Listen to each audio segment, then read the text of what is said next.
in a room together like this, which is really exciting and maybe for some of us a little bit socially daunting. And it's been for some of us a couple of years since we've actually spent time together in the actual room flesh. So I'm just really excited to have us all here.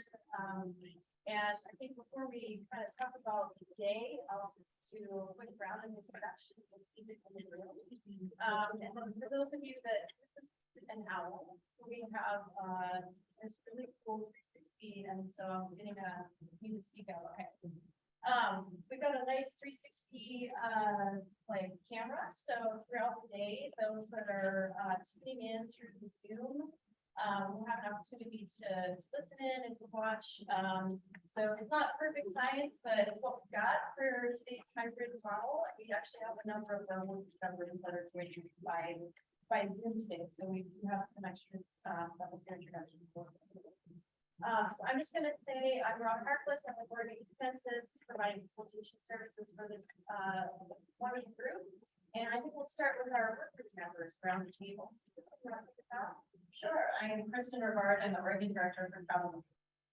I'm Dan Thorndike, representing Oregon Business Council and former Water Resources member and poet. Marianne Cooper with the Oregon Farm Bureau. Kaylin Barter, Wild Family Center. Bobby Bruno, Confederate Tribes of Warm Springs. Adam Dillinger, Sioux Rock Water District. Margaret Magruder, Columbia County Commissioner, representing the Association of Oregon Counties. Courtney Kroll, Water Policy Advisor, Governor's Office. Daniel Newberry, Johnson Creek Watershed Council. Peggy Lynch, League of Women Voters of Oregon. And just so you know, I brought our coastal study in case anybody wants one. I brought more copies of our IRS. I'm sorry about that. In case anybody wants one, and a couple of copies of our water studies. And for people who know me, they know that I always do this. I thought you meant we were supposed to be throwing things at home. Well, that's a possibility. That comes later. Yes. Well, Peggy's prepared and I'm not surprised. I'm Tom Byler with the Oregon Water Resources Department. It's really great to see everyone. I'm the project manager for the Hardy Community-Based Water Planning Fund. Kimberly Priestley, Water Watch Oregon. Jeff Sterling, Oregon Association. Thanks, Patrick, the Executive Director of the Shoots River Conservancy. Welcome to Feds. Thanks for that. I'm Kelly Timchak, the coordinator of the Lower Road Watershed Council down in Gold Beach, and I work with the Prairie Watersheds Partnership. And Drive. Jennifer Weigel, DEQ. Bob Reese with the Northwest Guides and Language Association. Hi, I'm Ileana Alexander with the Confederated Tribes of Sioux, Lower Umpqua, and Sayula Indian. Nikki Iverson, City of Hillsborough, here representing League of Oregon States. Good morning, Jenna Stillman with Oregon Consensus. And Stone, I'm the director of Oregon Water. Otherwise, Different Durban with the Oregon Water. Burnetson, Oregon Water Resources Department. And then we've got a number of folks, members of the public in the back. Do you want to introduce yourselves? Mark Owen.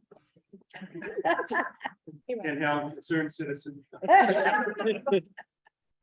I'm Harmony Burright. I work for that guy. Oregon Draft Advisor. I'm a natural resources advisor, Monograph office. Well, I understand I'm a member of the public today, but I work for DEQ. Good morning, Andy Smith from the Association Board of Fire.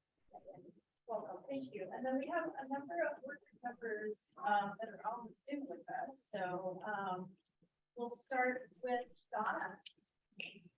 Hi there, Donna Beveridge, convener of the Upper Grand Ronde Place-Based Planning Group and County Commissioner. Donna, I can just barely hear you guys. okay, so we need to project. Might actually try to get some mics going. We'll see about that. Jason, are you with us? Yes, Jason Fenton with the Burns Paiute Tribe.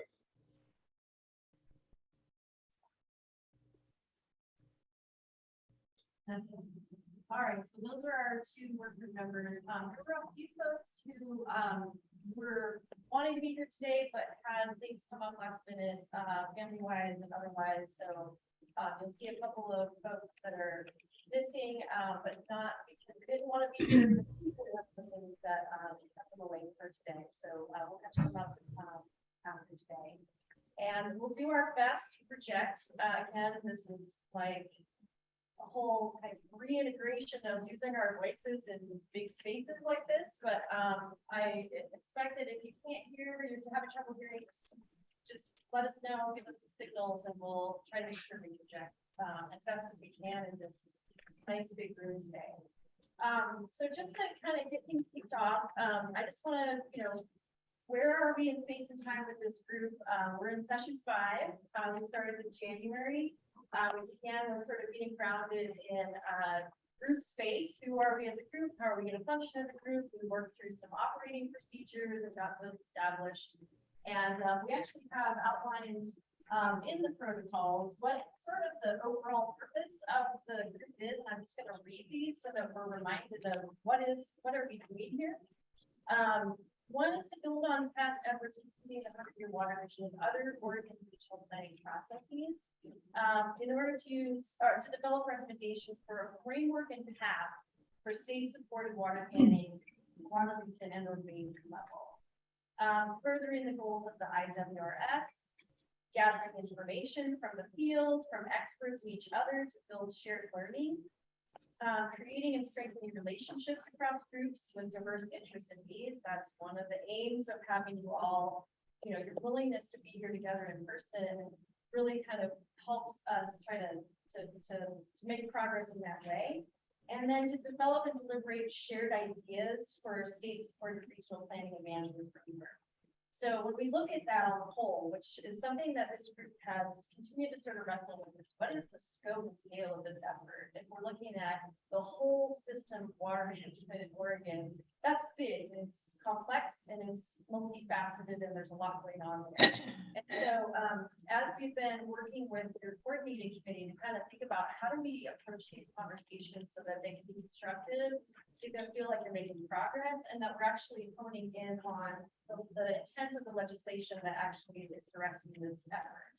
And to do that, what the wisdom of today is that we'll try to parse these conversations out into phases of the system. So we'll be looking, kind of zooming in on the pre-planning phase of the system. What does that look like? What do we think it should look like? And are we noticing gaps or clarity that's needed in our system that will help improve the system? So that's one of the pieces for today, is to take a look at sort of what is that pre-planning part. Then there's planning, which is a huge piece of what groups like the place-based planning pilots focused on. And there's lots of lessons learned that came out of that pilot. There's lots of lessons learned that have been shared from some of the other regional planning efforts that have been going on in Oregon over time. And so you'll have an opportunity to zoom into that one as well, to talk about what do we think that planning space should look like? So what should be the features and elements there, but also like how should regions show up and how should the state show up? What resources and tools should we be ensuring are there to help that piece of the puzzle be effective? And then we will go on to looking at that linkage between planning and action. For today, I think we'll only have time to talk about those two first pieces of the system, but we're certainly wanting to take this as a whole system view. And so that's how we're going to approach today's conversation. There's some more specific instructions that we'll get into in a little while, but I won't overwhelm us with too much words about process in this moment. Just to say that we're really excited to have you here. We are going to be doing some small group work this morning, and so we'll be putting you into some small table conversations to just get the dialogue going. And then after lunch, we'll have an opportunity for the whole group to do some deliberating for the afternoon. And really teeing up what other lines of inquiry are we interested in following? Do we need to do some more information gathering? And how are we teeing up to think about some of the specific areas of focus where we might want to be looking for solutions and really focusing on looking at generating options and solutions. So today is not about reaching consensus. It's not about coming around to some conclusions about solutions. It's really still in the exploratory phase of what are we learning?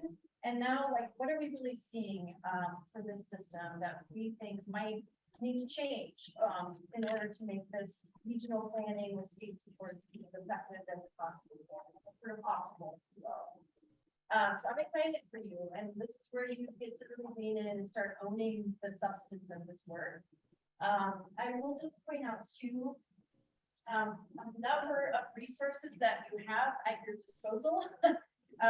So there's a couple of the grounding kind of formative documents that we reference a lot, which is 100-year water vision.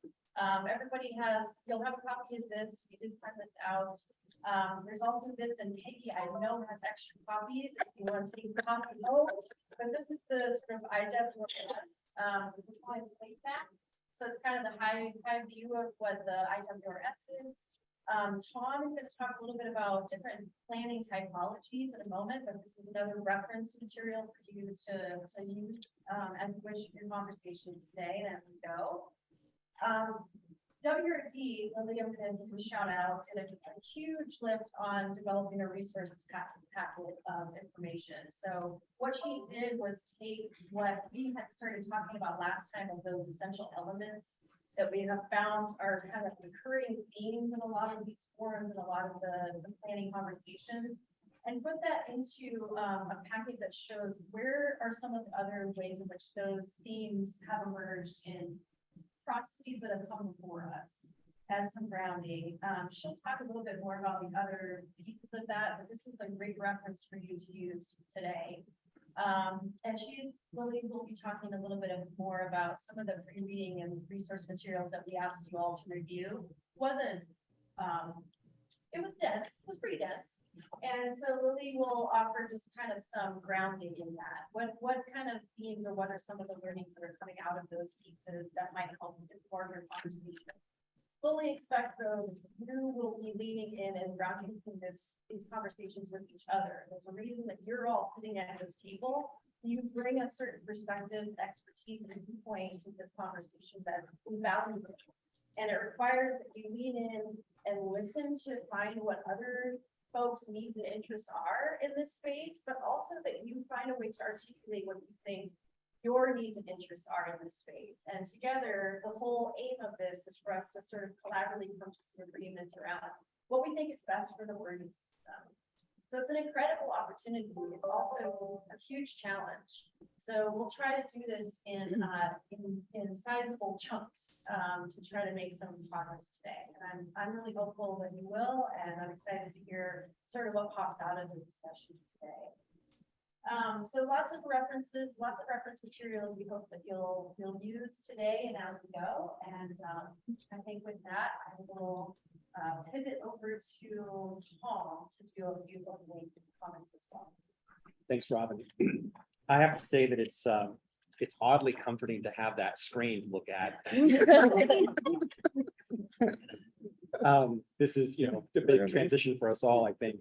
I want to just say a few things about this group and to kind of orient us all that I hope is helpful. As I was driving over last night, thinking this morning about the charge that we have, I get pretty excited about it. And it's not because we don't have water planning in Oregon, and it's not because we don't have different programs, but we do. But my experience has been that they are not as good as they can be. And I think that this group has an opportunity to really provide some insights and to pursue ideas that are unencumbered by anything at this point. And so I think these conversations that we have in front of us are really important. You all know, because you're closer to these issues than most people, that Oregonians by and large don't pay a lot of attention to water. It's pretty ubiquitous to them. It's easy to find. They might worry about their water bill now and then, but they don't think about it until it's a crisis. And I think that is really not a great scenario for Oregon or Oregonians. And to the extent that we can help set the stage for Oregonians in different parts of the state to have a vision for their future that is based on good data, that is thoughtful, that is comprehensive and holistic in terms of looking at a variety of needs, whether it's economic, community-based needs or ecological. That's a real opportunity. And today in Oregon, we are more and more in a era of scarcity. Many of you are living it in firsthand, and there's ample opportunity for crisis management. There's ample opportunity for conflict. The hard part is trying to find a better approach around that that's more cooperative and collaborative. And I think that is something that I would encourage you to be thinking about as we have our conversations today.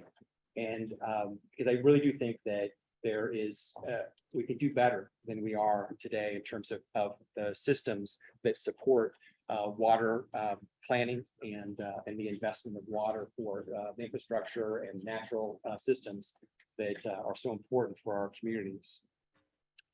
So Robin already mentioned the IWRS, the Integrated Water Resources Strategy. We have the placemat here for you for your reference.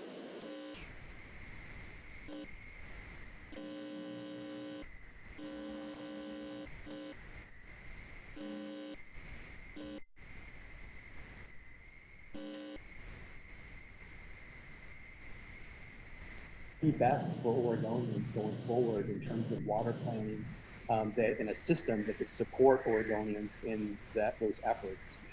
And as Robin mentioned,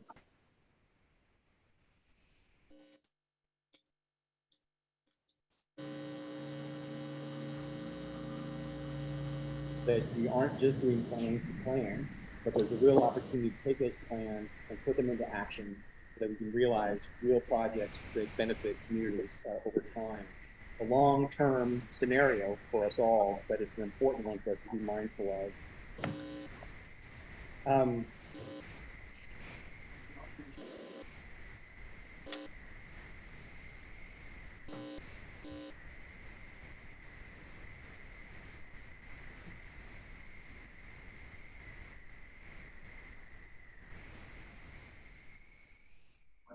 We're focused on. There's a lot of different ways in terms of scale, scope of planning. Yeah.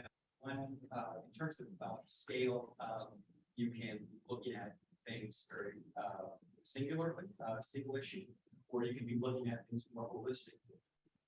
There's a big difference between those two, and the time number it takes to consider the factors associated with that. There's also a scale issue in terms of geographic scale. What are we looking at? Are we looking at an individual in a small geographic area?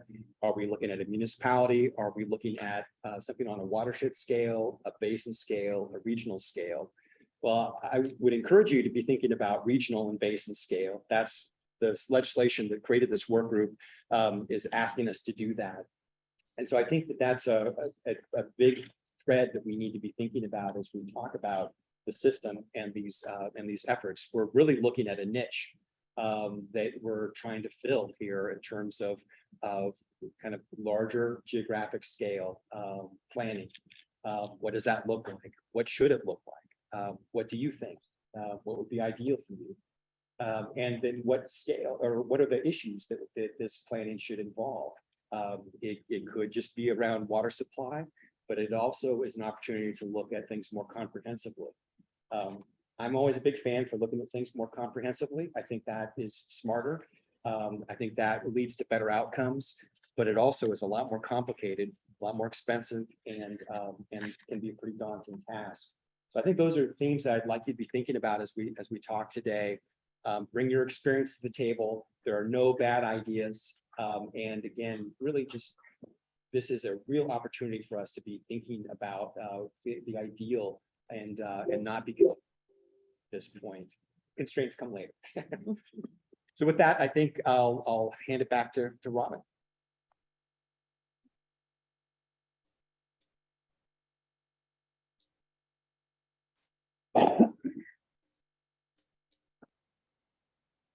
And we'll talk from the corner over there. So, just to reintroduce myself, I'm Lily Paul. I work for the Water Resources Department. I'm the Regional Planning Coordinator. And my job really is to help support this work group. So if you have, thanks, Becky. I'll try to speak up. I'm not a great projector, but I'll do my best. So if you have, things you want us to work on your gal.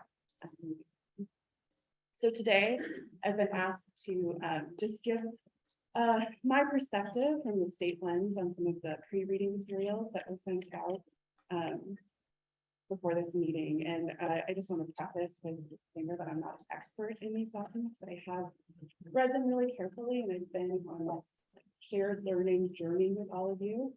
So I'm hoping that I can provide just some context and grounding in before we head into our conversation today, and also try to tie some of the threads together about how these documents tie into the structure that we're starting to put together, both in terms of the phases of the planning process and then the essential elements or the features of the system that we have been talking about. So if there are things at the end, if there are lessons that I didn't get to, or this is not comprehensive, so please feel free to share. There'll be an opportunity at the end for you to do that. So I'm going to start with the big one, the big reference document that was sent out that Robin already talked a little bit about, and it's that I think it's, well, you guys don't have it yet, but it'll be green on your tables, and it's a list of essential elements, or what we've started to call features of a water planning, a state-supported regional water planning system.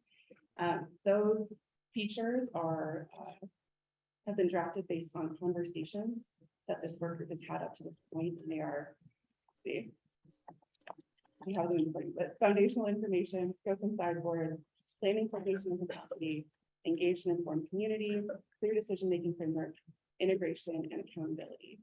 And then what we've done is look deeply into the foundational documents to this process. So the IWRS, the water vision, and we've looked into those documents where there's been agreement before, where work has been done before, and that's all in that reference document. So as you dig deeper into your conversations, I encourage you to use that as a resource to find out where work has been done and where agreement has been made in the past. So we're not just starting from scratch. Okay. Then the other reference materials that were sent out were the planning technology document, which Tom already discussed, so I won't go into. And then you might have noticed on your table today, there is a third reference document, and that is just a description. It wasn't sent out by email, but it's on your table.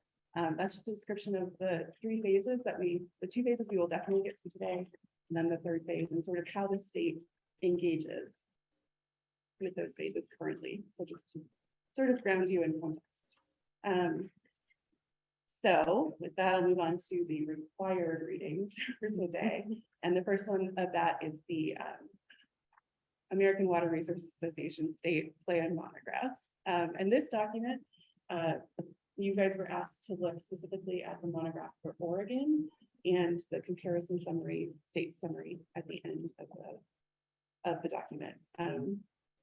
So this document examines 17 states and how they do their state level water planning. My main takeaways from this document is that there is a really wide range of how states do water planning, which we might have guessed.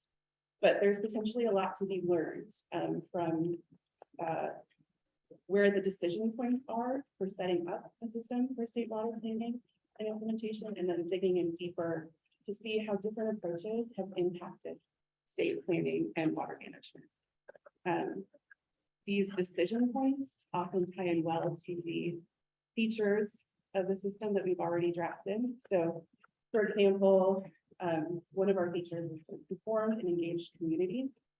And then each monograph, if you look in the monographs, they each describe how the public has been involved in planning processes. And that varies widely across the states. So that might be something interesting to look a little bit deeper into. Another example is accountability, the accountability feature.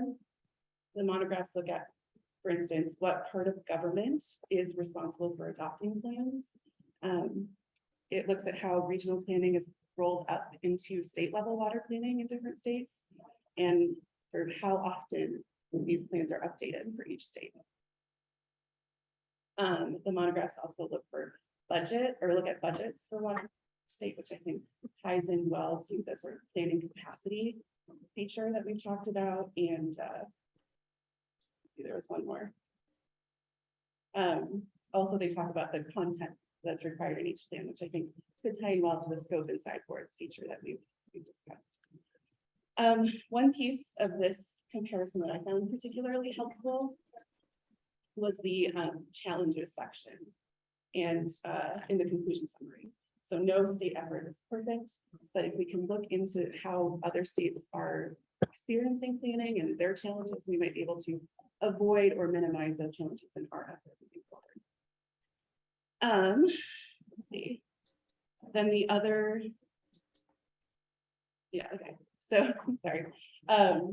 I think overall there's a lot of value in examining other states, and how deep we want to go into that is really up to all of you, where you see the value is. But I think in this document, at the very least, we can see that we're on the right track with our essential elements work or features of the system work.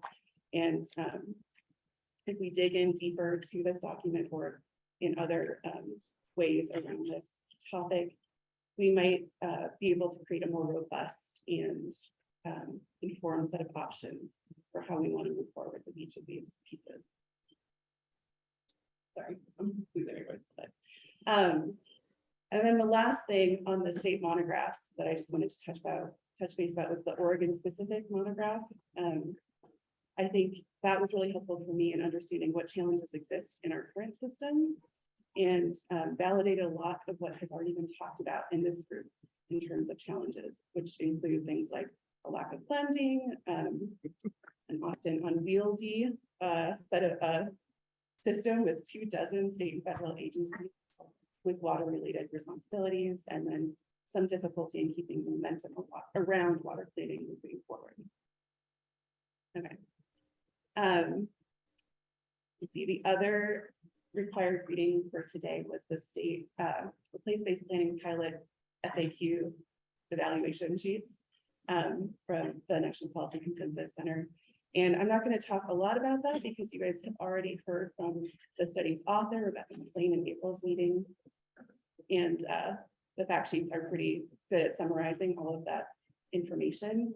But I will give you just some high-level takeaways from the state's perspective on those. One key recommendation was that the evaluation makes a pre-planning phase really important. And it's a piece that's been missing from the place-based planning place-based planning pilot. Another key takeaway was that the full meal deal of place-based planning might not be appropriate for every basin. And some areas like those experiencing like chronic water crises might need a different process and a more appropriate type of planning. And then the other thing from the evaluation that I just wanted to touch base on quickly was that it emphasized that planning for the importance of that planning coordination capacity piece. Sorry, I should have brought some water with me. Specifically by recommending investing in the process for engagement and skilled facilitation, as well as investing in technical capacity and investing in sort of consistent funding for the planning groups and for agencies to engage in the process. Thanks, I'm actually done. Well, then cheers. So with that, I'll turn it back to Robin, and she can sort of moderate if you guys have other lessons learned that you want to bring.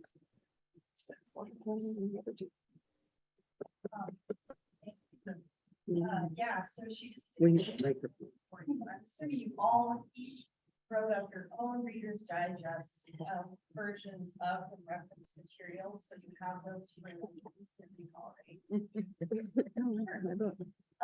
But truly, if there are other themes that those of you that did pour into the materials, I hope most of you did, if not all. Were there other findings that really stood out for you that you were compelled to tell this group before we go into some of our conversations for the day? Any of the stuff from the monographs, any of the stuff from the place-based planning evaluation, or any of the lessons learned that we've heard about in previous meetings of this group? Any surprises?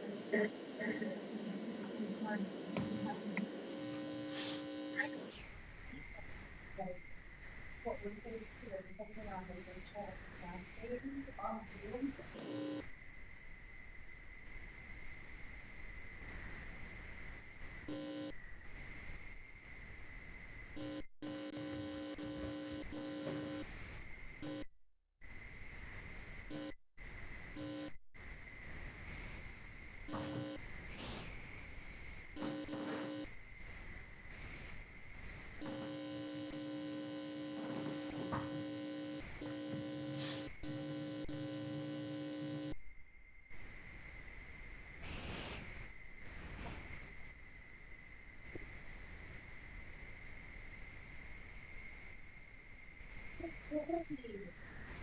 I can get that to Santa. I went through, especially the place-based planning document and, lessons learned in the big report. It did seem that there was a lot of resource and data need gaps, for the different groups, and that, they didn't seem to be able to get where they need to go because of those.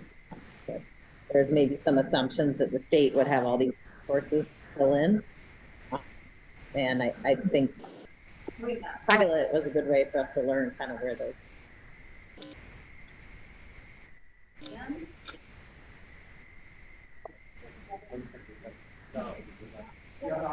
I just want to, I kind of mentioned before, I wasn't sure if the material really got as much detail about how the previous basic planning efforts that occurred over quite a long period of time.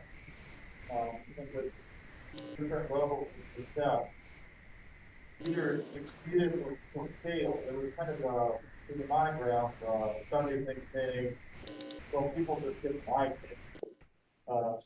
Which is kind of true. I mean, we weren't allowed to use it.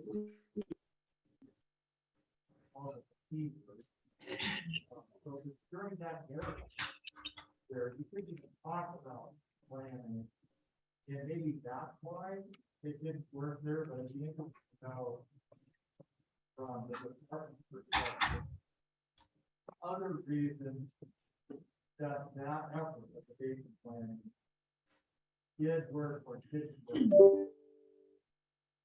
As a general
there was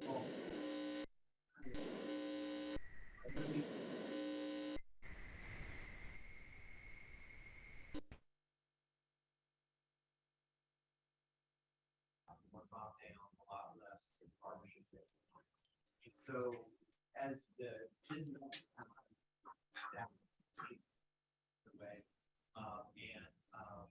and could say the word plan, which is true, and it's not kidding. It's provoking for a period of time, and focused on different things, and some of the folks that I was thinking about with the builder that people have today, because of the parts, well, it's regulation.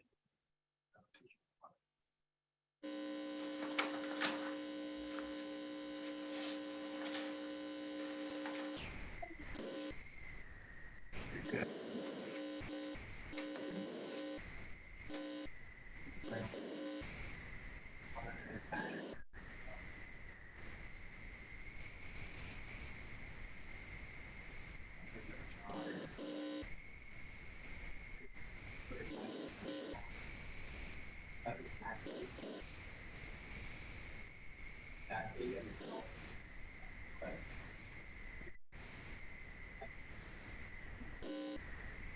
beneficial.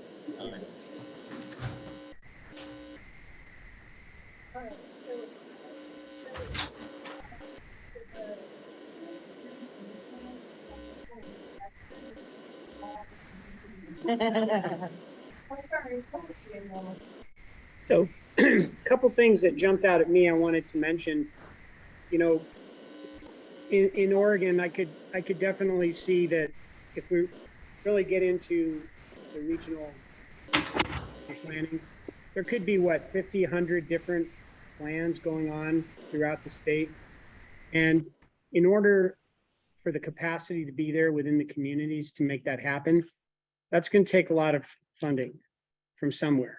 And looking at the California experience with the basin planning, they passed 3 different bond measures in order to allow this to happen. And they really jumped into it big time and, you know, got all the stakeholders involved. And I just want to bring it up in advance that, you know, when we're thinking about this, you know, the legislature is going to have a huge role to help find funding to make this happen if we want to really make it happen and have like a lot of these areas where, you know, small rural areas where there's no way they could really do this in a big way unless they got some real funding to come in. So I wanted to mention that. Another thing that jumped out with some of the other states' experiences was how they really wanted to get creative with some flexibility in certain federal laws that came into play when you having to get permits and things like that.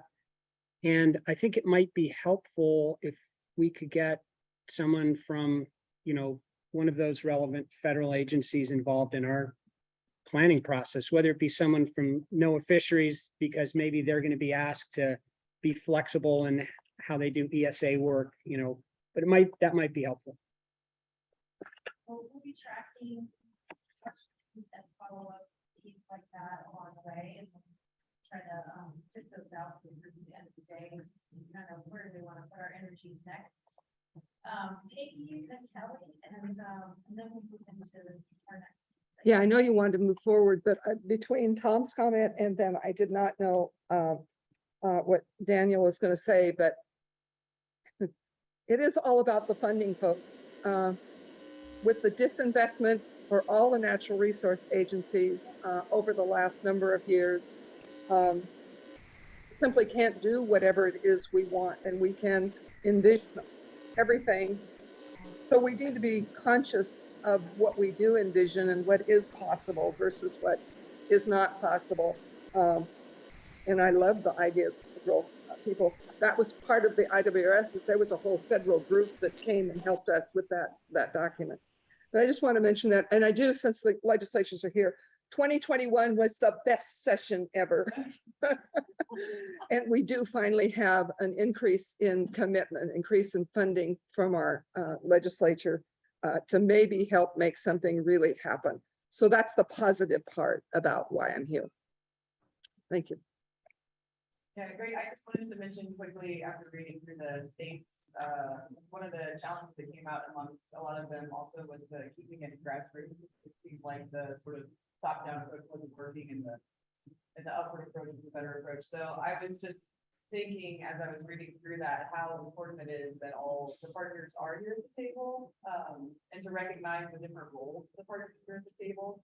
I think even in our 3 or 4 local, you know, the last regional planning base, part of me thinks, you know, did some of these fail because you didn't have the right people approaching landowners, or you didn't have those sort of things. So I think I'm speaking from watershed council use. A lot of times we're able to actually get ahead of a lot of regulations that are coming from DEQ or other agencies by working directly with the people on the ground and hitting it ahead of that, so that they don't even have to suffer the consequence of the regulation. So it's just another place in my head where I'm thinking, you know, if we're going to do these sort of items, you know, like really creating action items and actions for different partners and different roles, and have them stay focused on those and have open and clear communication, check-ins and those kind of things, so that we can make sure that all of those that need to be people are there. So I think it's just recognizing your role in this place. And I didn't see a lot of that in the as part of the statewide. It's sort of real, a lot of accountability, I guess, on an individual role. All right, Bobby. Yeah, thank you. Just to add on to the funding, I was reading the materials that you sent us, and I just run across this one where it talks about the state of Washington in 2018 passed a bill to spend $300 million over the next 15 years. Sounds like they got serious about their funding and their water situation, and of course that includes a lot of different things that happens in their state. But I just wanted to point that out to you, that our neighbor state is really invested.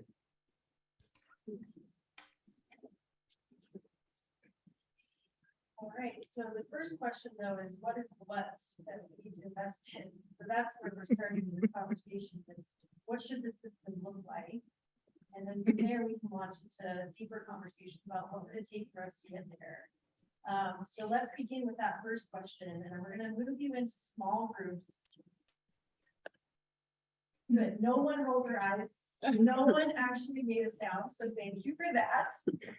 But for those of you that are listening in on Zoom, members of the public, we're gonna go into small groups for a little bit. Until lunch. And so this is an opportunity for work group members to get into smaller group conversations and start to dialogue with each other about peering into phases of the system. We're gonna do pre-planning, we're gonna do planning. And then we'll come back as a large group, possibly before lunch to do a quick report out. But if their conversations are quite live and vibrant, robust, we'll let you go until lunch, and then we'll come back after lunch and do a little bit of what did we hear from our small groups. And that'll really tee up and inform the afternoon's conversations as a large group. So if you are tuning in, you'll really want to tune in after lunch. And that's where you'll kind of hear some of the big group dialogue and where this conversation is going. And so we have small group facilitators that will be supporting you today. We have pre-assigned groups that I'm going to just call out and ask you to move to a table that we'll point to. And we're going to give you about an hour, 45 minutes to an hour, I think an hour, we have a whole hour to kind of get into some of this discussion. And you'll get more instructions when we get into the discussion. But I would encourage you to at least have with you is the green reference doc, which there's some on the table. And then everybody in your agenda, you have this one pager of what Lily was describing and what is planning on. So when you get to your small groups, you'll have this as well.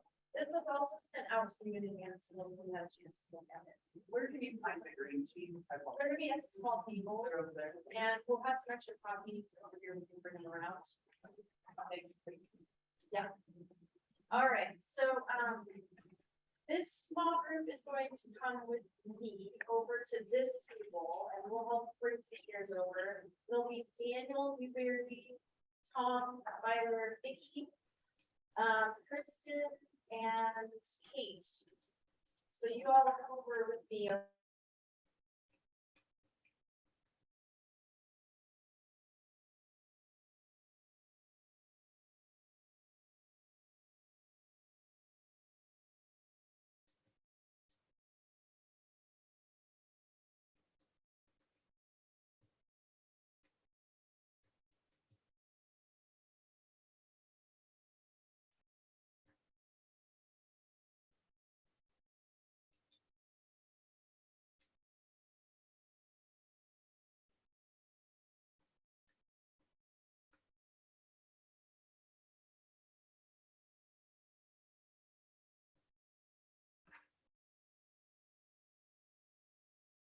Set my alarm for you. I turned on your main alarm.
Push your chairs back just like a half a foot. Just push your chairs back from the table just a half a foot.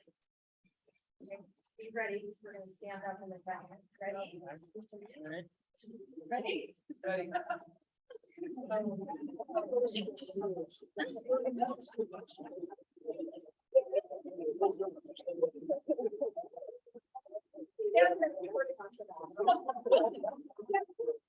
Yeah, we're trying to even for that part.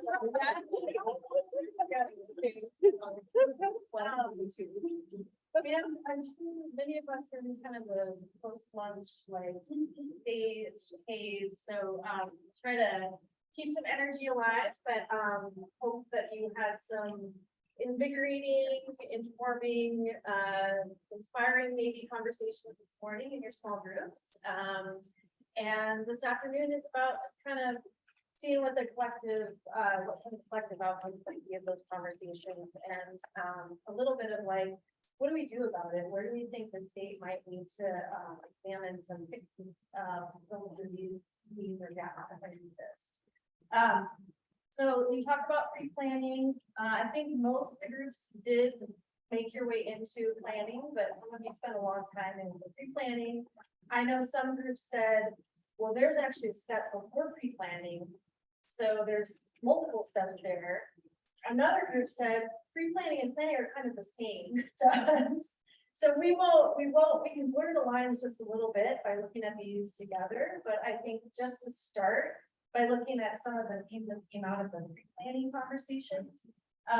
We noticed, the small groups of facilitators got together and noticed a couple of themes, high-level themes that we'll want to dive into. With pre-planning, one was of course around data, sort of having some baseline packaged information that we'll kind of want to get into the conversation about, well, what did we talk about that? And what did you come up with?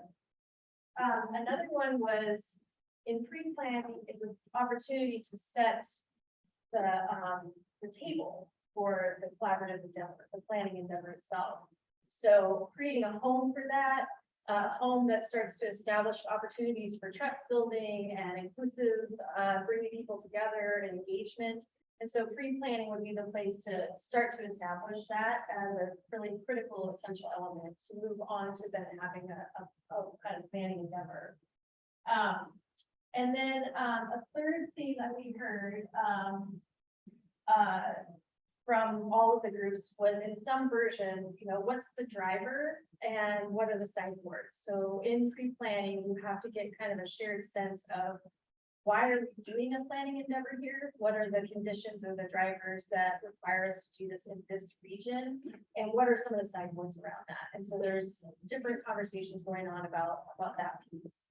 So I want to just start with the data question, and I can read from the sheets, but I think it might be more valuable to have groups just start to bring some of those ideas forward of what you talked about with regards to what does that pre-planning kind of data piece look like, and what should it look like, and where should the state, what is the state's role in kind of ensuring that that exists in that phase of the system? So we'll start there.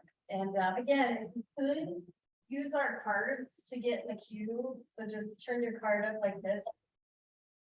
Something. Welcome back. Oh, there's Kala. Hi, Kala. One of our work group members. Do we have any other of our work group members on Zoom this afternoon?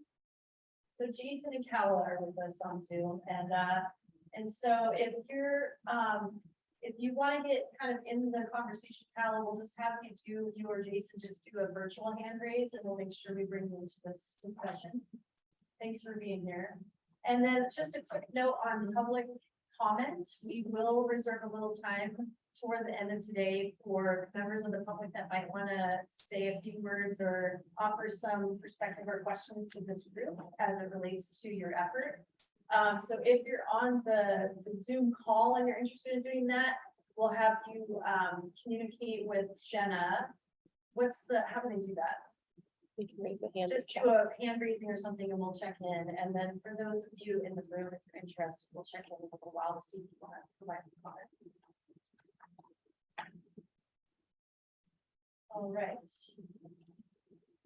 All right. So let's start this conversation about data.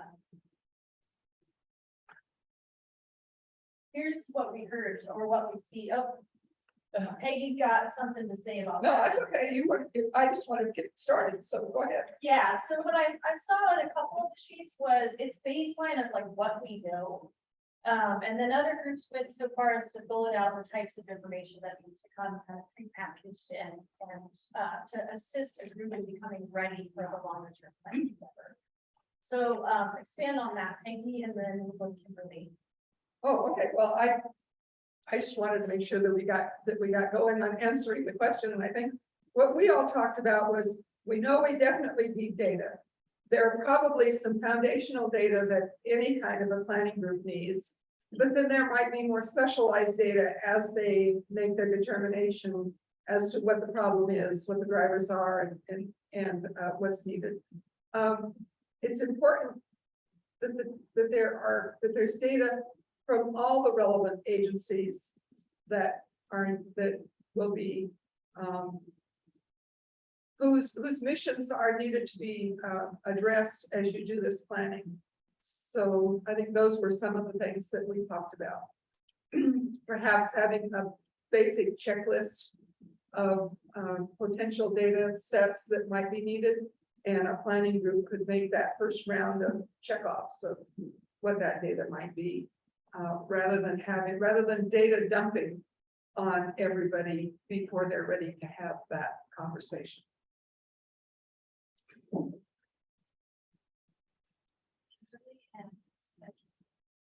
Yeah, I guess I would just add to what Peggy said, and that's great. I think another thing to think about is the data gaps. So there's the data that you have that needs to be prepackaged for the group, but they're also, you know, in an ideal world, you would also build in time to generate the data that you really need. And then, like, for instance, in place-based planning, one of the charges is to meet in-stream and out-of-stream needs, but in many places, the in-stream needs are not yet quantified. So we would need to like build in that piece. And I'm sure, you know, on the out-of-stream side, there's probably the same data gaps.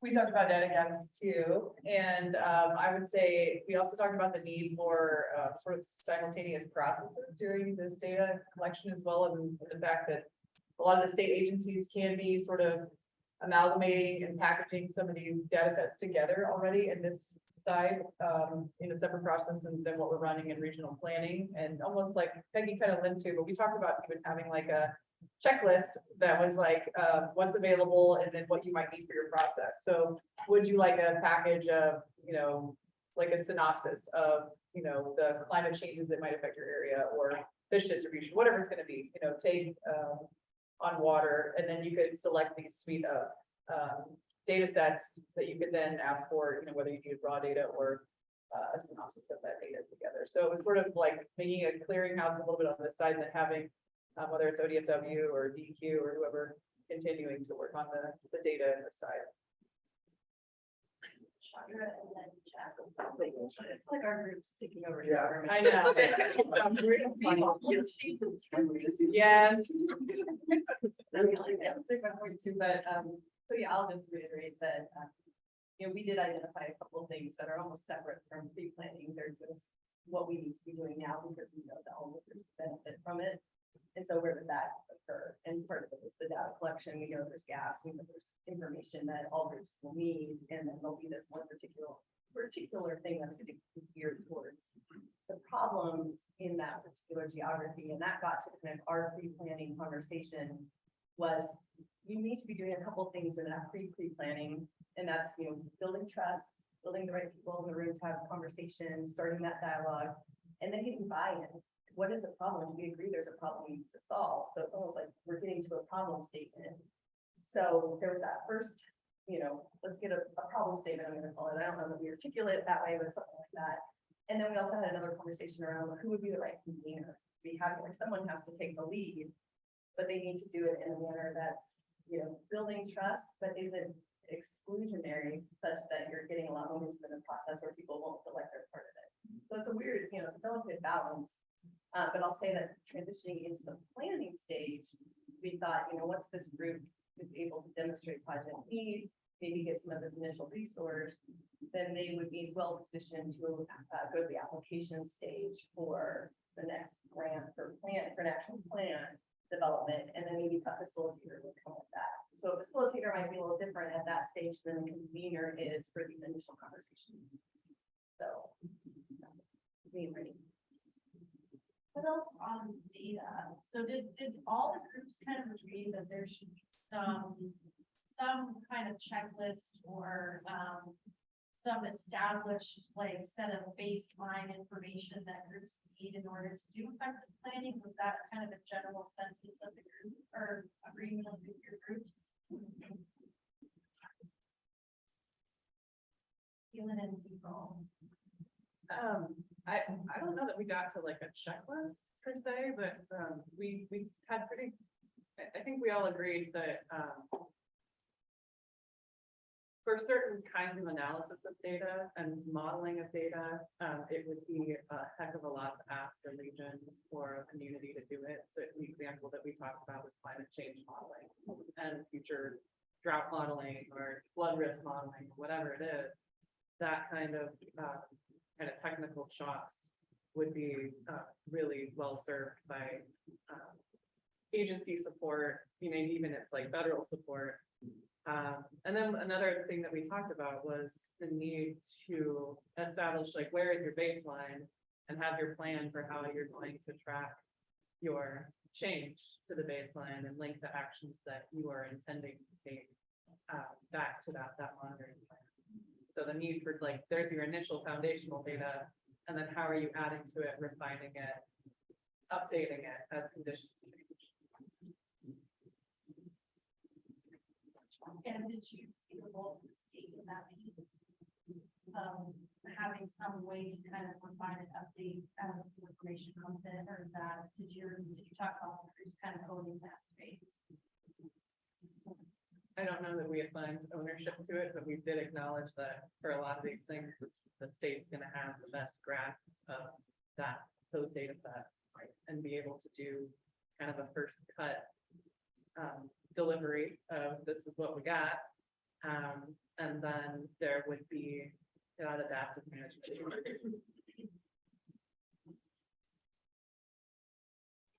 So I just sharing my perspective from the group I was in, but also kind of thought making that if we're looking at having an ideal process and just not thinking about whatever constraints we're operating under today, I think if we can build it in the right way, recognizing that we do have to build it if we do want these things to happen, that a checklist would probably be helpful, but I think that if you're in the pre-planning phase, it's more about identifying what's out there, but also what you don't have. And if you're doing it through a inclusive process, then there needs to be the space to recognize that there may be things that you didn't think about that you need that come up during that process that then you would identify, or that there are pieces of different things that are out there, but you may need to have them updated to better meet what you're working on or things like that.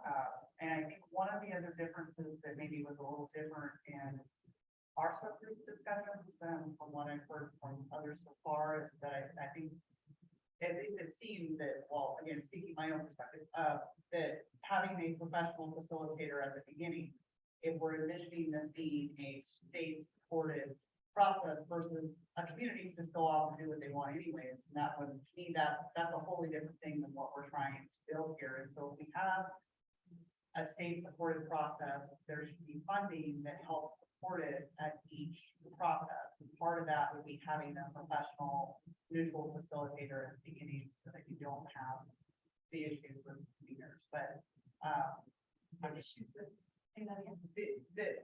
the challenges on the conveners that have come up from the lessons learned and other things is that if it's not a neutral party and it's someone from within the place of question, then it can create challenges right at the get-go based on who that is. I think I'm trying to come up with better examples, but I can't. So I think in some places, having counties in a lead role in some of these efforts makes sense. But if you really want the process to be viewed as completely transparent in other places, it would probably benefit maybe having, you know, a complete neutral party that comes and deems it, so then all of those can just feel like they can represent themselves as opposed to, I guess what I'm trying to say, I think it's really hard for any specific interest to be a part of a process and then help lead and coordinate the process at the same time. I think that you have to have separate roles for that. And there has to be funding to support. So there's a lot of conversation around what the creating that table or creating the home for the planning endeavor might look like, including the different roles and resources that might need to come to bear on that, for establishing trust and making sure voices are heard, coordinating the process.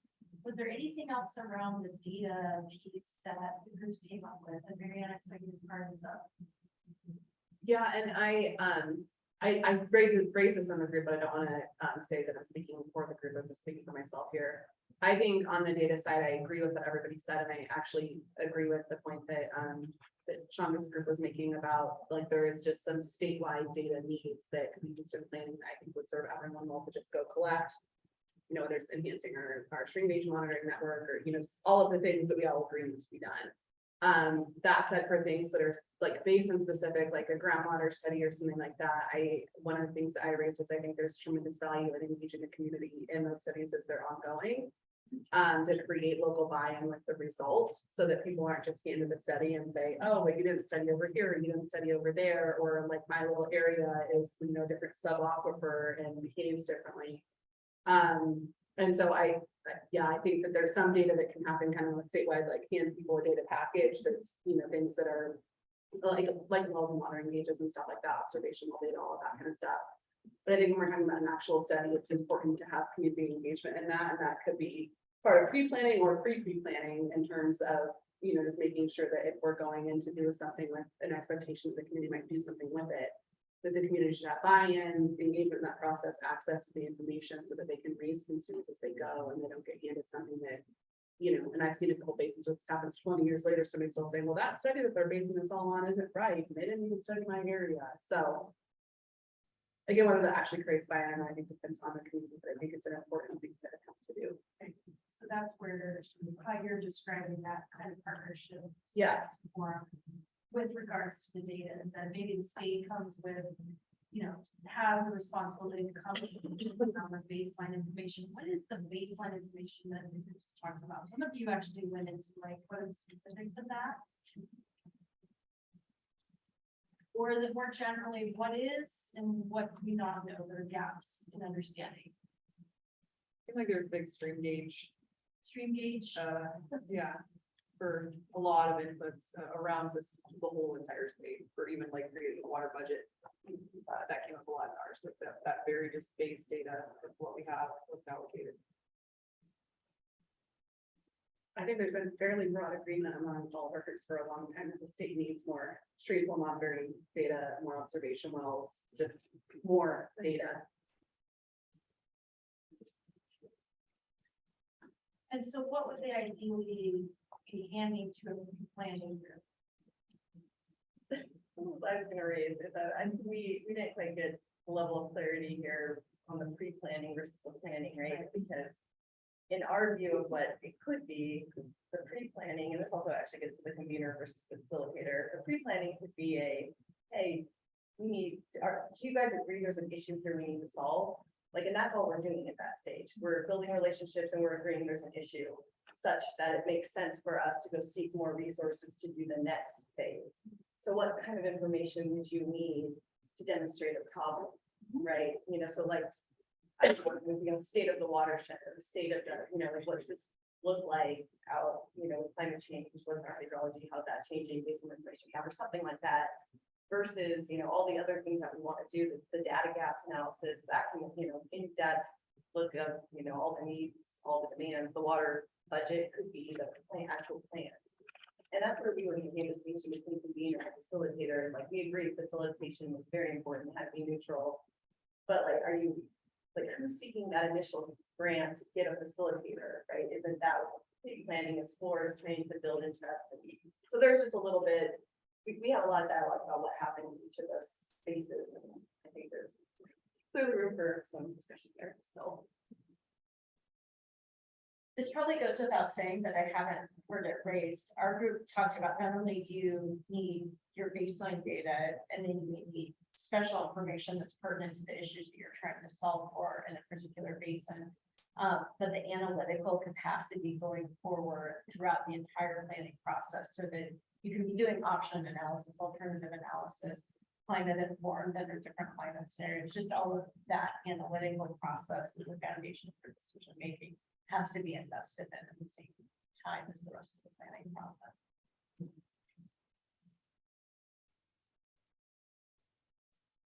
All right, so I'm hearing state specific role there might be either, so somehow packaging information that's available to create some baseline, this will help inform a group to establish what is the problem we're trying to solve.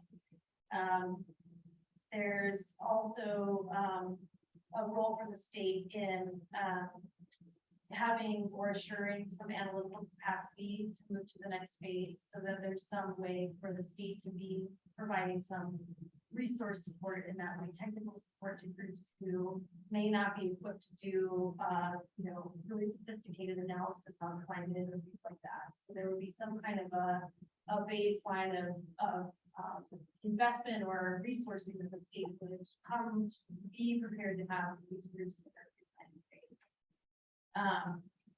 And then the other piece was the creating the table itself. So there was a lot of kind of pieces around how do you establish a table that starts to enable trust building. That was trust building came up in a number of ways in conversations. Are there specific roles that the state needs to play with that, with regards to that, or certain conditions that need to be established with pre-planning phase in order to help a group then move on to the longer term and deeper investment of planning in that region. So let's talk about that. April, Peggy, Jeff. And if you were talking about data, you can go back to this.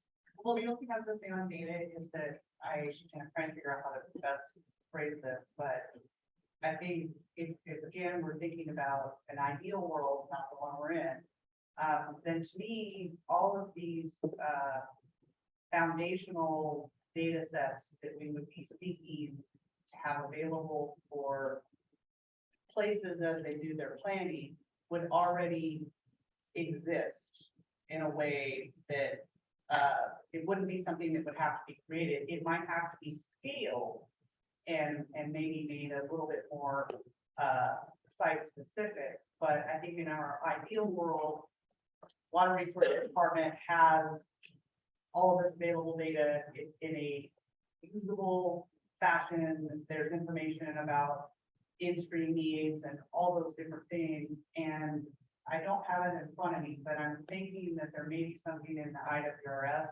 that, going back to previous comments, that's a pretty well established need that all of us that advocate for things that say we need more data, we need all of these different things. And so can we just pilfer from the IWRS to,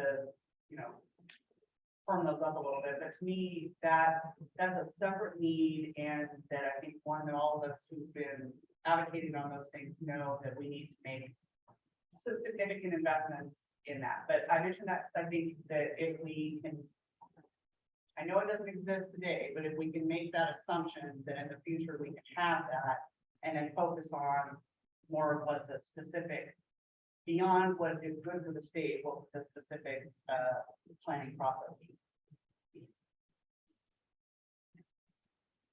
And I also was remiss in not also mentioning the comment about the partnership relationship that gets established with actually having regional groups have access to the information and access to the analysis and that's another trust building exercise, that I trust the information that I'm receiving that sets the foundation for me to do my planning work in the region.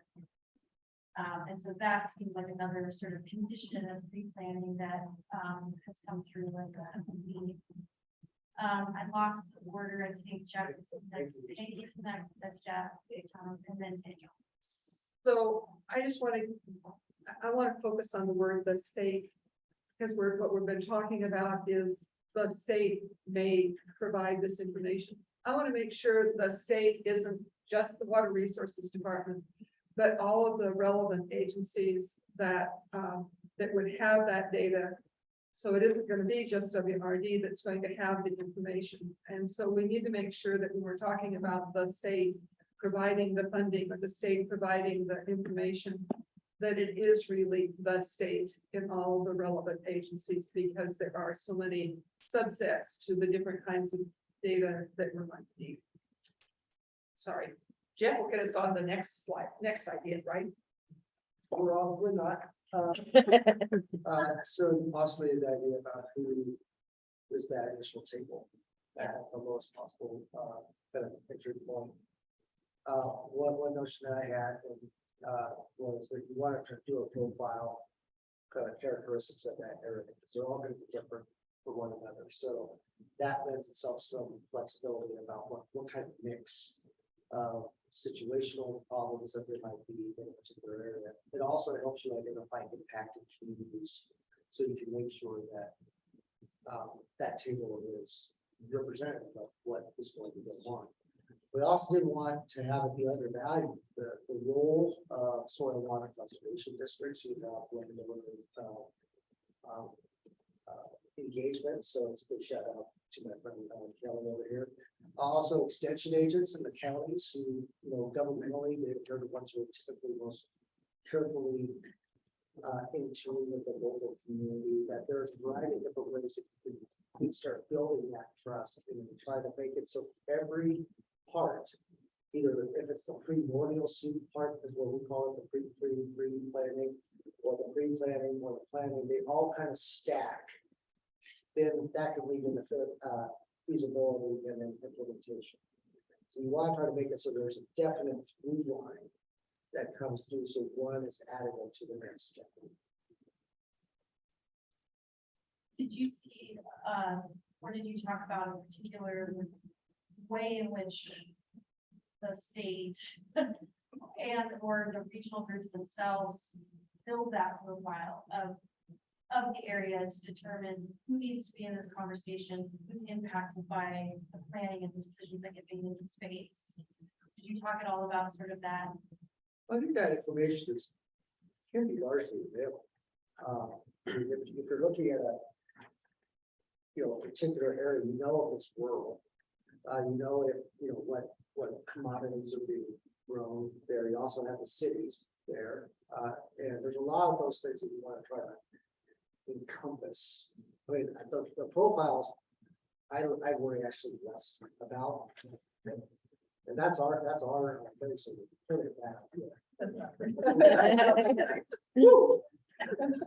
But I mean, that our point is that if we come in heavy at the state, people are going to see this. How do I even start? And is this thing trying to get it off the grid? So I think building that trust at the very beginning will help you at the end when you start to do it.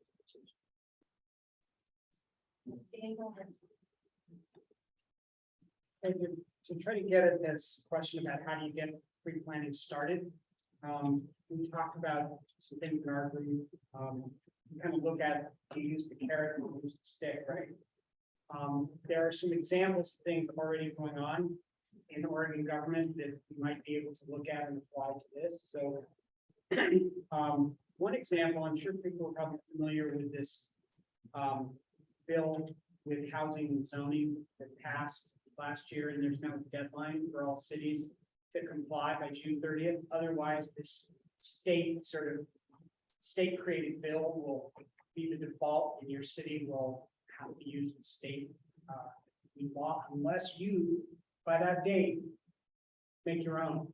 So there might be, we talk about something like that. In other words, one incentive might be you know, if you don't do planning, there will be this default thing that kind of takes over. So that's one thing, example of kind of the stick. An example of the carrot, the Oregon Watershed Enhancement Board has this model where they've been trying to incentivize different groups to work together at a regional scale to solve conservation issues. It's called the Focused Investment Partnership. Some people may be familiar with that. But one of the things they do to encourage people to kind of come together regionally to do that planning is they have a series of grants that are available just to do that pre-planning. They recognize that that is a real barrier to get people together. So there might be an opportunity for the state to have a series of smaller grants that are available to groups that want to participate in this regional water planning. And then that small grant, the deliverable would be something that if the state says, okay, you passed the streams, you did that work. Now we will open you up to being able to get these larger grants to actually do the plan. So kind of this idea of pre-planning grants that would open the door to larger grants. But that pre-planning would really help to fulfill some of the accountability pieces, you know, make sure, you know, that taxpayer money or whatever money it is being spent properly by making sure that that smaller plan can tap. And so did you talk about what that accountability would be? So state provides the grants, or there's a grant provided to do replanning. What's the accountability piece on the other side? What do you have to come up with? Well, you know, just like with a grant, you have to provide a final report where you have certain things that are prescribed and you have to do. There might be something similar here, whereas, you know, the result of this pre-planning grant says that you have to provide this document that shows that you've done A, B, and C. You've thought about these things, you know, like we talked earlier just now about, you know, the data needs and data gaps. I mean, maybe part of it is that you've identified that. Another part of it may be that you've shown that a certain number of stakeholders are part of this group. Or other things that the state has decided are important to actually going through with this big process, so that you don't have a group that hasn't really done enough of that planning to know what they're getting into. So that they really understand the process and they've done some of their homework. And I followed on to that question, maybe something for everyone to kind of think about, or maybe you talked about in groups of, you know, our group talked a little bit about like the threshold of like how do you then get to move into planning? And that comes with a deeper investment. It also comes with a bigger responsibility. And as many of you know, longer term investment of time and resources. But that group talked a little bit about like there should be some like you pass go if you meet these certain things. So part of this is like what are some of those conditions that need to be met in order to then have a deeper and longer investment in that planning initiative? What did your groups talk about? And I know Tom, your card is up too, so I'll start with you if you want to answer that or whatever else. I had something else in my mind, even I'll just be brief and let others kind of think about your question. Just was doing a crosswalk in my head, listening to everyone talk about the state, and then Peggy mentioning, well, this is more than just the Water Resources Department from a data standpoint. Crosswalking that with the who participates, what's the community of interest. One of the things that came up in our conversation, I think it's important for us to be mindful of, is that there could be multiple sovereign entities involved in any region or basin that you're engaged in, and I think that to be mindful that those aren't just stakeholder interests, and to be thinking about how to engage them, what the right timing is, both in pre-planning and planning. I think is an important element to consider.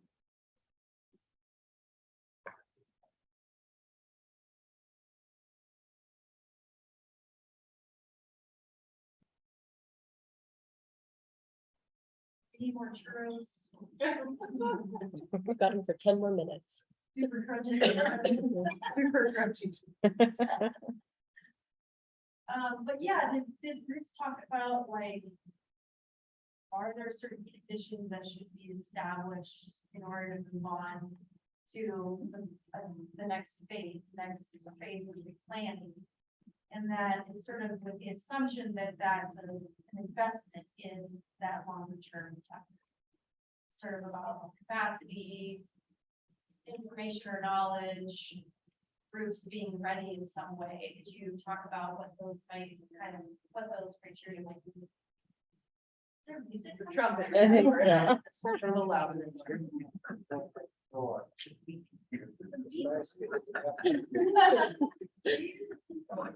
I hear.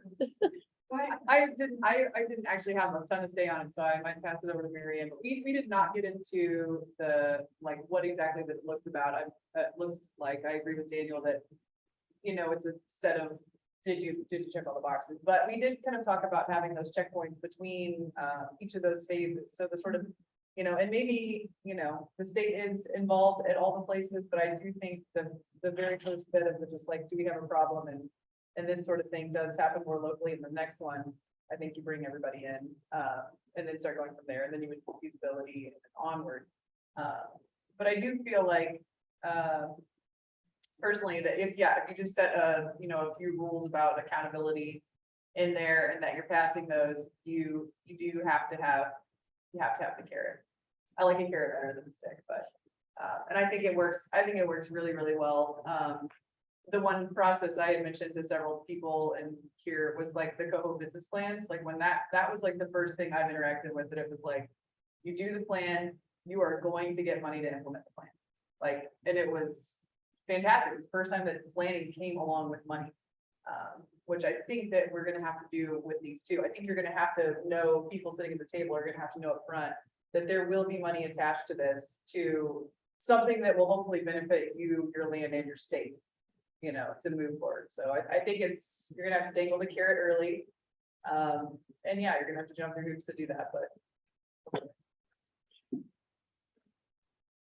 I'm not sure this is gonna 100% answer your question, but I feel like it was, again, we talked a little bit about in our group, and Robin, maybe a process question first. Are you hoping to cover like most of what we talked about in pre-planning, or because I feel like these are some focused questions you're throwing at us? We were just kind of starting with where we saw themes across all the groups. Okay. So that's, I just went through those 3 items and here's thematically there are things that you want to look at groups.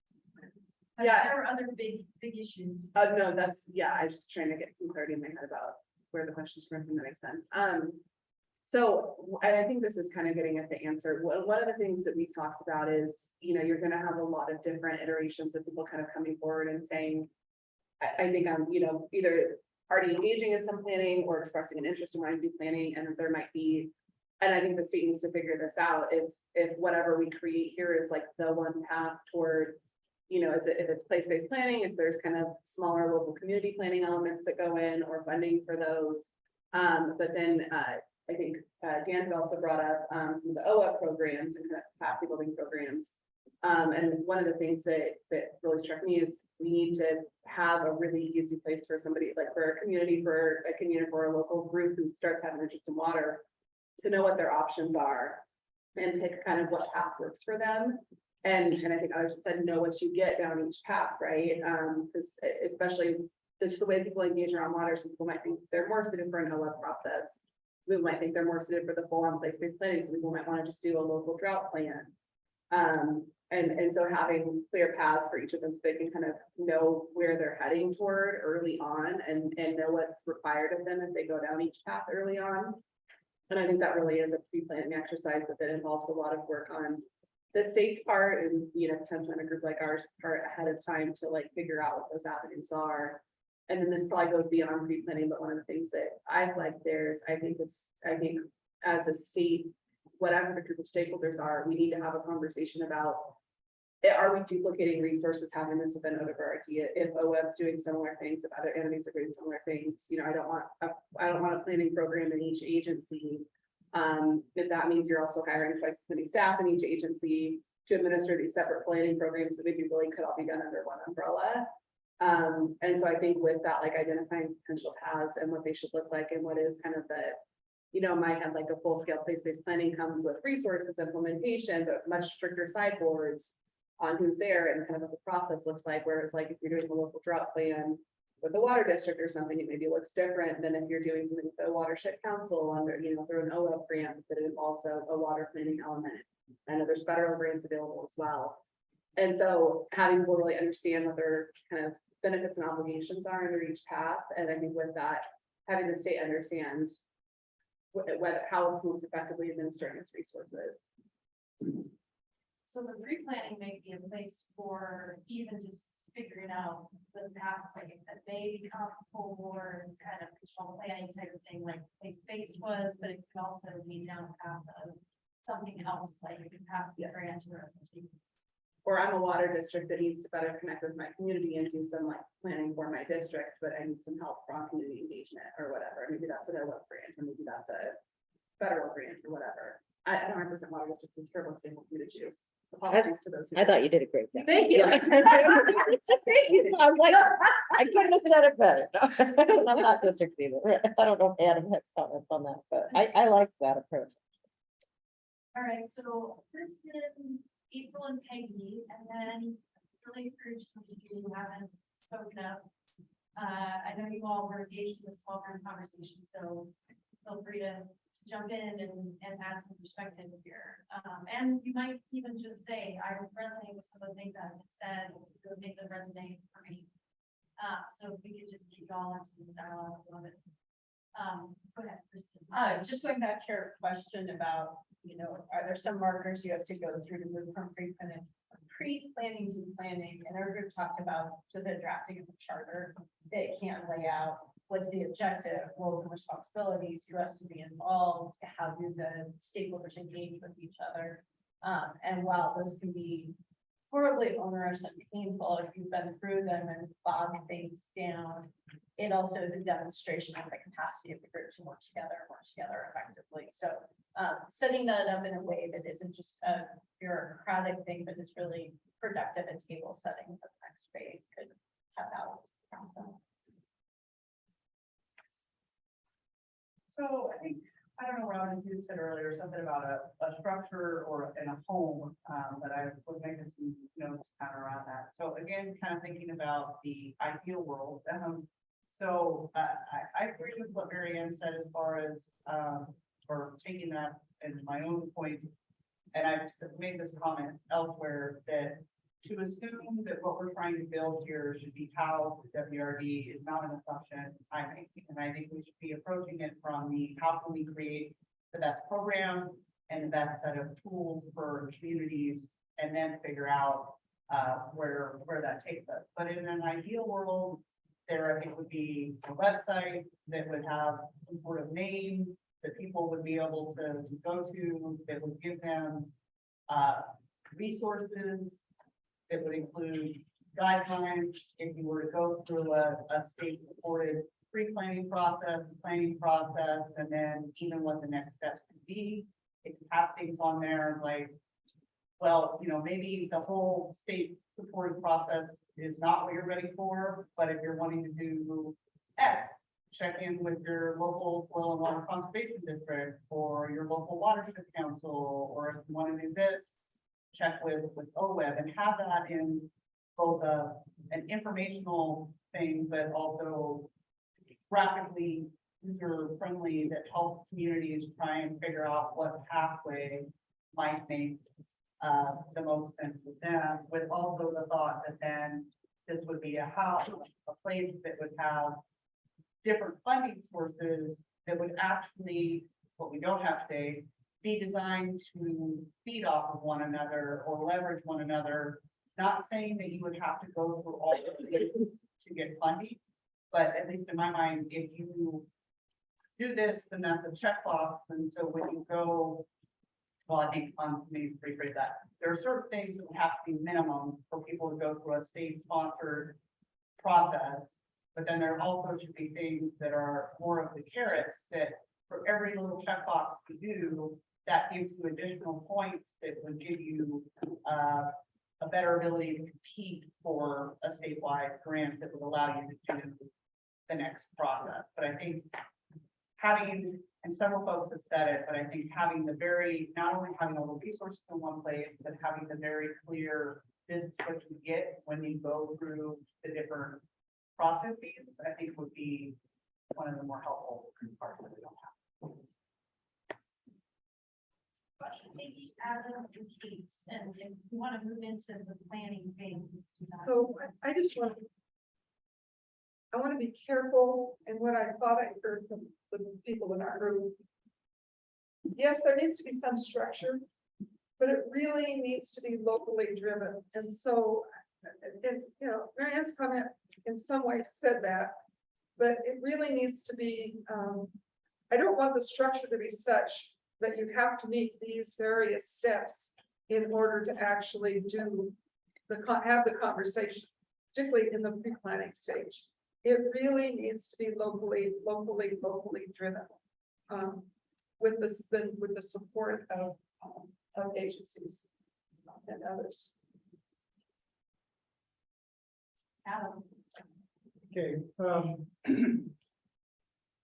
well, a few things, and I want to say that I agree with everything that's been said. To include Peggy's last statements, I think that a product that's going to have the support of the community is going to need to be locally driven.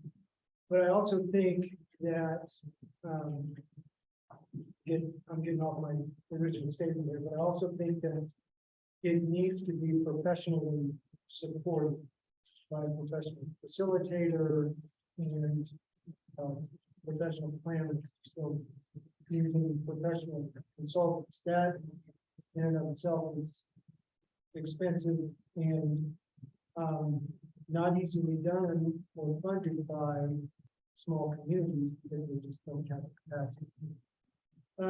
Rather than use the term carrot or stick, which I like as well, I think of it more in the business terms of what is the loss leader here, what is going to be the motivator for communities to be involved in the process like this.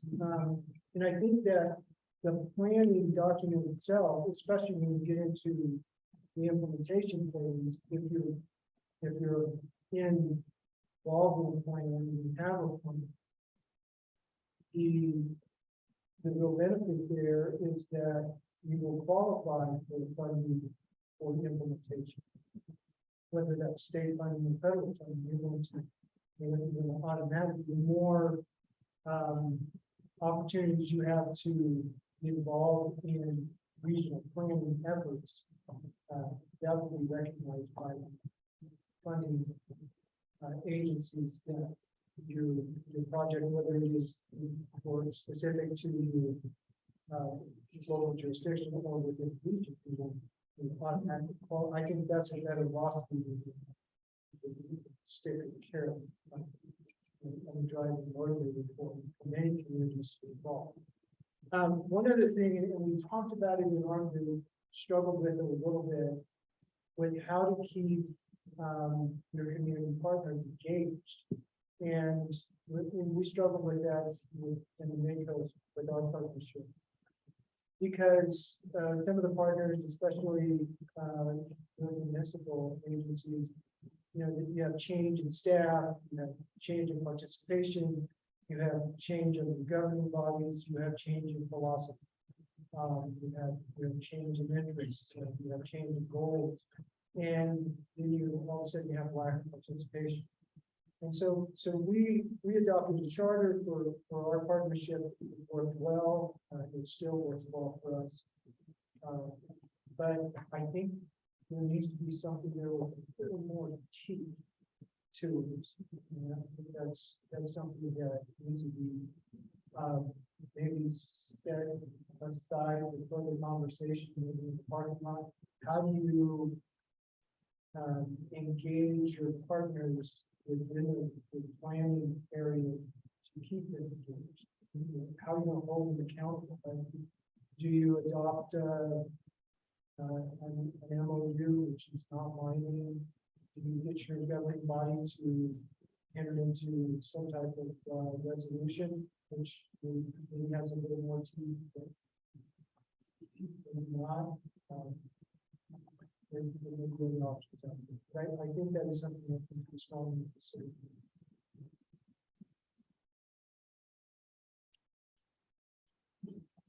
So I'm pretty certain I'm not gonna articulate this well, it's a little bit of fear in my head, but what I agree with the locally driven, and I agree with the need for state support and funding and data and professional consultants in some case. I think right now we have a state system that's not adapting really well to what's happening in basins, and we've got 4 planning pilots who put so much time and energy into this, and we're trying to figure out how to make that more viable for other basins, but it's still sounding like the exception of, you know, can you get through pre-planning, who's gonna convene, can you get approved for the planning phase?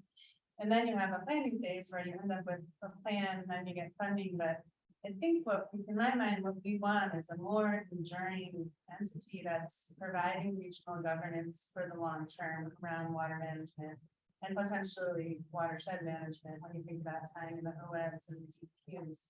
And basing that in the region and making this expectation and culture that the region is going to steward its resources within the state framework. So you're not giving up on any of the state goals.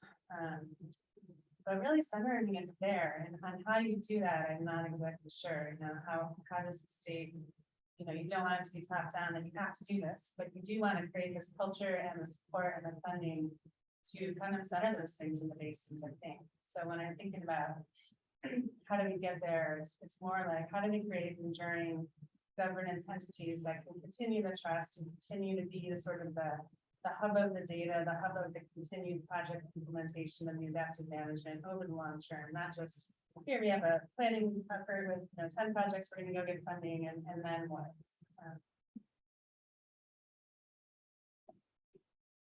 And I just want to flag that might be a question for some maybe a line of inquiry looking out into the world. I mean, there might be some examples of ways to find models that address this exactly and has been raised with the place-based plan.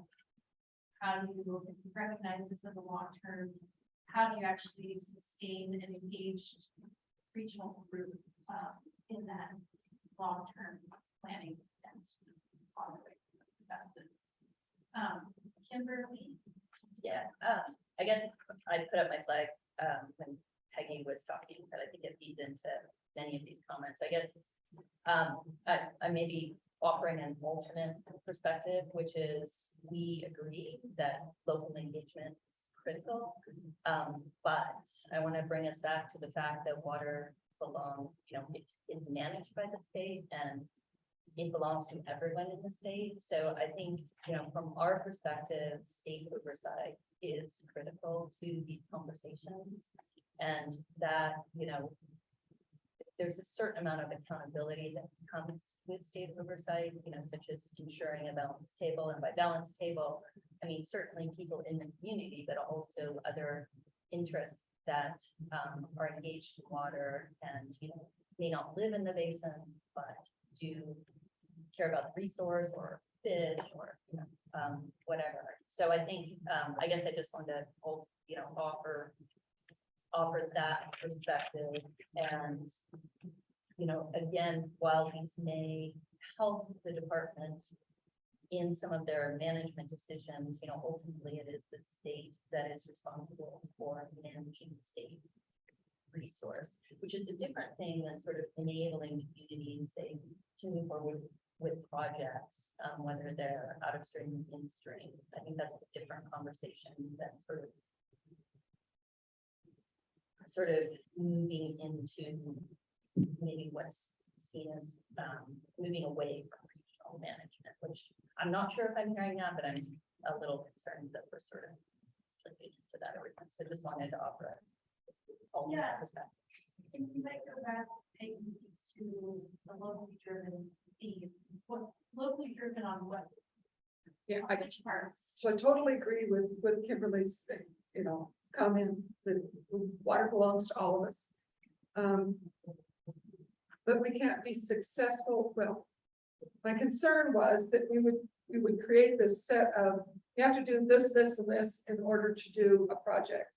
And this, and this might be different in every region because there are a different set of people, different set of interests different groups of different challenges that need to be met, and that's the concern. That's the locally part. It really needs to come from the ground up. Is that, oh, all of a sudden my wells are dry in my neighborhood, or there's no water for the ag industry, or I'm a small town and I don't have, my water system is leaking and I have to meet the requirements of the federal government, and I don't have staff to do that. So there are all different kinds of issues that could bring a group together to have a conversation. And that's the locally part. The structure and the assuring that when you get to making decisions and whatever, that everybody is reminded that the water belongs to all of us and all of the interests need to be at the table, totally.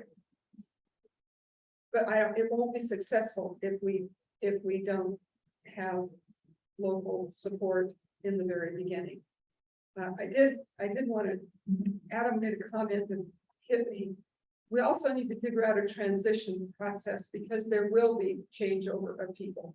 There will be changeover of, and we want to make sure that we keep the interests and not the personalities who are there to make sure that that continues. Yeah, I would mention that was a theme in this one of my page, that kind of institutional memory of these long-term planning endeavors is something that is really critical. So you're not relying on the individual humans, but that you can set a system up that there's continuity there. So it's not up to just a handful of people to make sure that there's continuity there. So if anybody wants to expand on that, there's lots of cards up. I do want to invite us to move into, I know we're kind of feeding a little bit into the planning phase as well. So let's go there. If your group talks in depth at some of the planning phase pieces that might be different themes than what we're talking about already. And before I start calling on folks again, we don't have anybody on Zoom that from the public wanting to do public comment, but I wanted to check if anybody in the room planning to do public comment, just so I know how much time I need to reserve for that. Looking into Randy, do you want to do any public comment? I just want to put you on the spot, and no one else heard that. I feel to ask that question. Okay, so let's keep going. Sorry, I'm just gonna go in the line because I didn't see the order, but Marianne, Chandra, and I had a comment back on pre-planning. You want me to not? no. Okay. And it was maybe a question for Kate, or at least a clarification on the idea, because I think it's interesting. I think the idea has a lot of merit that if you look at any of these communities or these basins that do place-based planning, they are going to need some sort of kind of, it shouldn't just be like, oh, we did this and here's a lot of money for implementation and then it's done. It is going to require continued work over time. And we don't really have a mechanism for that now.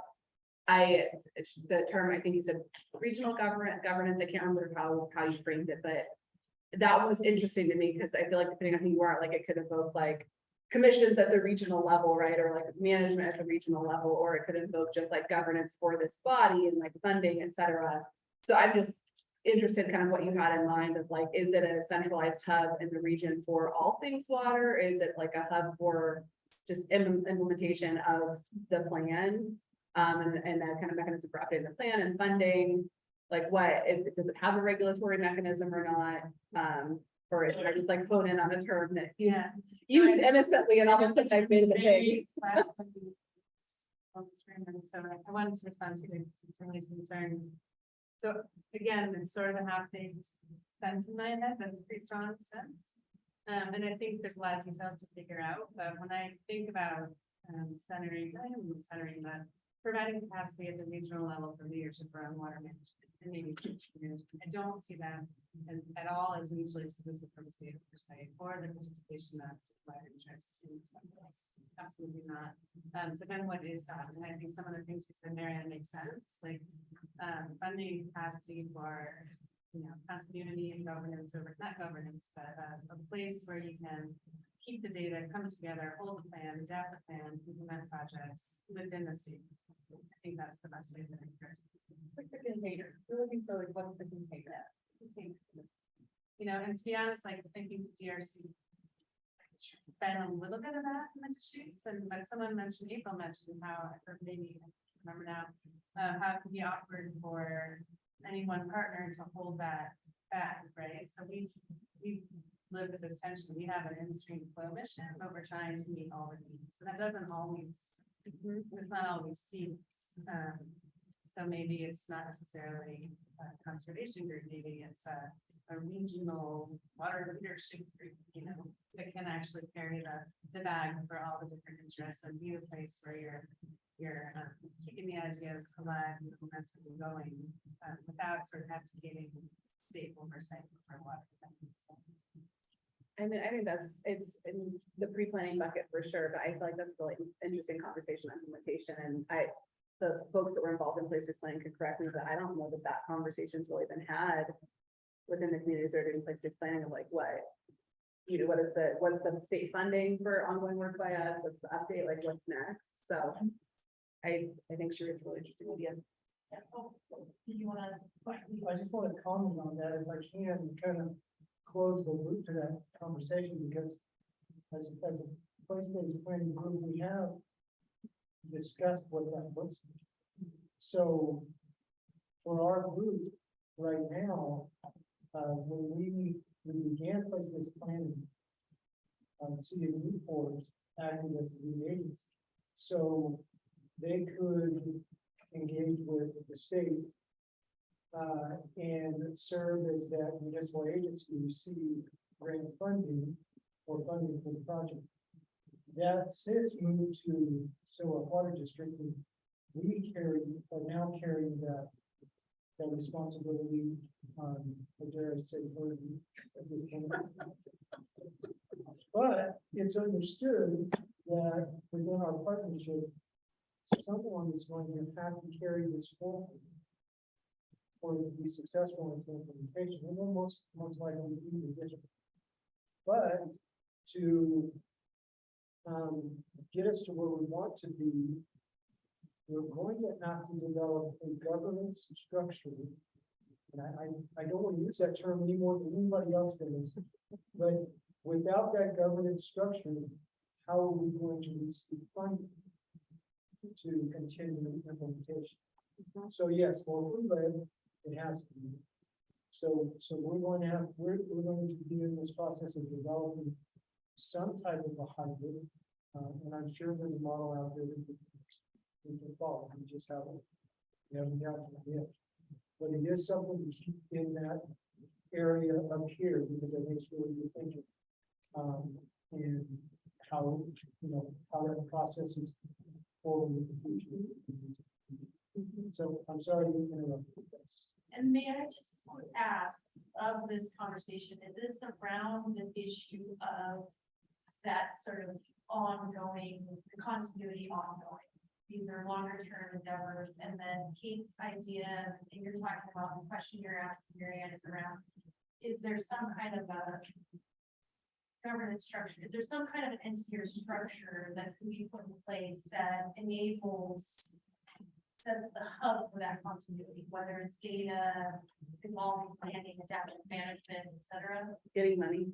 Okay, so I just want to make sure that was a through line of that conversation. Okay. Whatever JR Cook is, he could explain that. JR Yeah, can explain I did it. a NAWA serves that, I think, in their region, but I do think it's pre-planning and implementation, but I think you like, in an ordinary process, we want that done in pre-planning, so people know what they're signing up for. Because I don't know how to do what he was signing up for, when he's like, yeah, I'll sit in this process, and all of a sudden he's in charge of the process. Yeah. All right, so Chandra, Neil, and Anton. And so I was following up, I guess maybe it's pre-planned still as well, because it's interesting to hear the different perspectives on how much detail we were going to go into, right, in the pre-planning stage. So I feel like our group was a little bit lighter on what we thought pre-planning might be used for. And it was, very scope in nature and very trust building, right, as kind of its primary components. And so when I'm thinking about the checklist, maybe this gets to the hub issue as well, where you're identifying this, but you're focused on articulation of your problem within a framework, but like, what are the main constraints that we're dealing with? And then what are our challenges to addressing those, right? So you would be able to identify your particular issues. And then we also discussed the possibility of having designated facilitators for different regions that were like, these are approved facilitators that have the right skills or, whatever it is, so that you maybe demonstrate that you've outreached and there's, facilitator capacity to take on a planning aspect. So the last thing I wanted to mention too, we also saw, I'm sorry, and the information, right? To the extent that we have packaged information, you've demonstrated that you found that, or you know where to look for it, or you've gotten that kind of base level. But the last point was that this is also a good marketing opportunity. And I think that kind of gets to April's point, where, what are the tools that we have available? What are the different programs? And what is this particular process good for? And I think that's a continuity piece of, these are the carrot sticks, we're articulating these for you. And we're also articulating other programs and opportunities for you potentially, right? So it's state level, and also marketing opportunity for our different programs and how we can assist. And then, I have one more point on that. But it's possible that the hub fits into that pre-planning where you're demonstrating like this is the structure that we're intending to use to take our planning piece forward. But it seemed like what we came up with was maybe a little less substantive than, like I don't know that we were in the charter and things like that would be happening in the pre-planning. So it's just, I guess, an interesting distinction of how much you invest in the pre-planning versus, okay, now we're ready for the plan.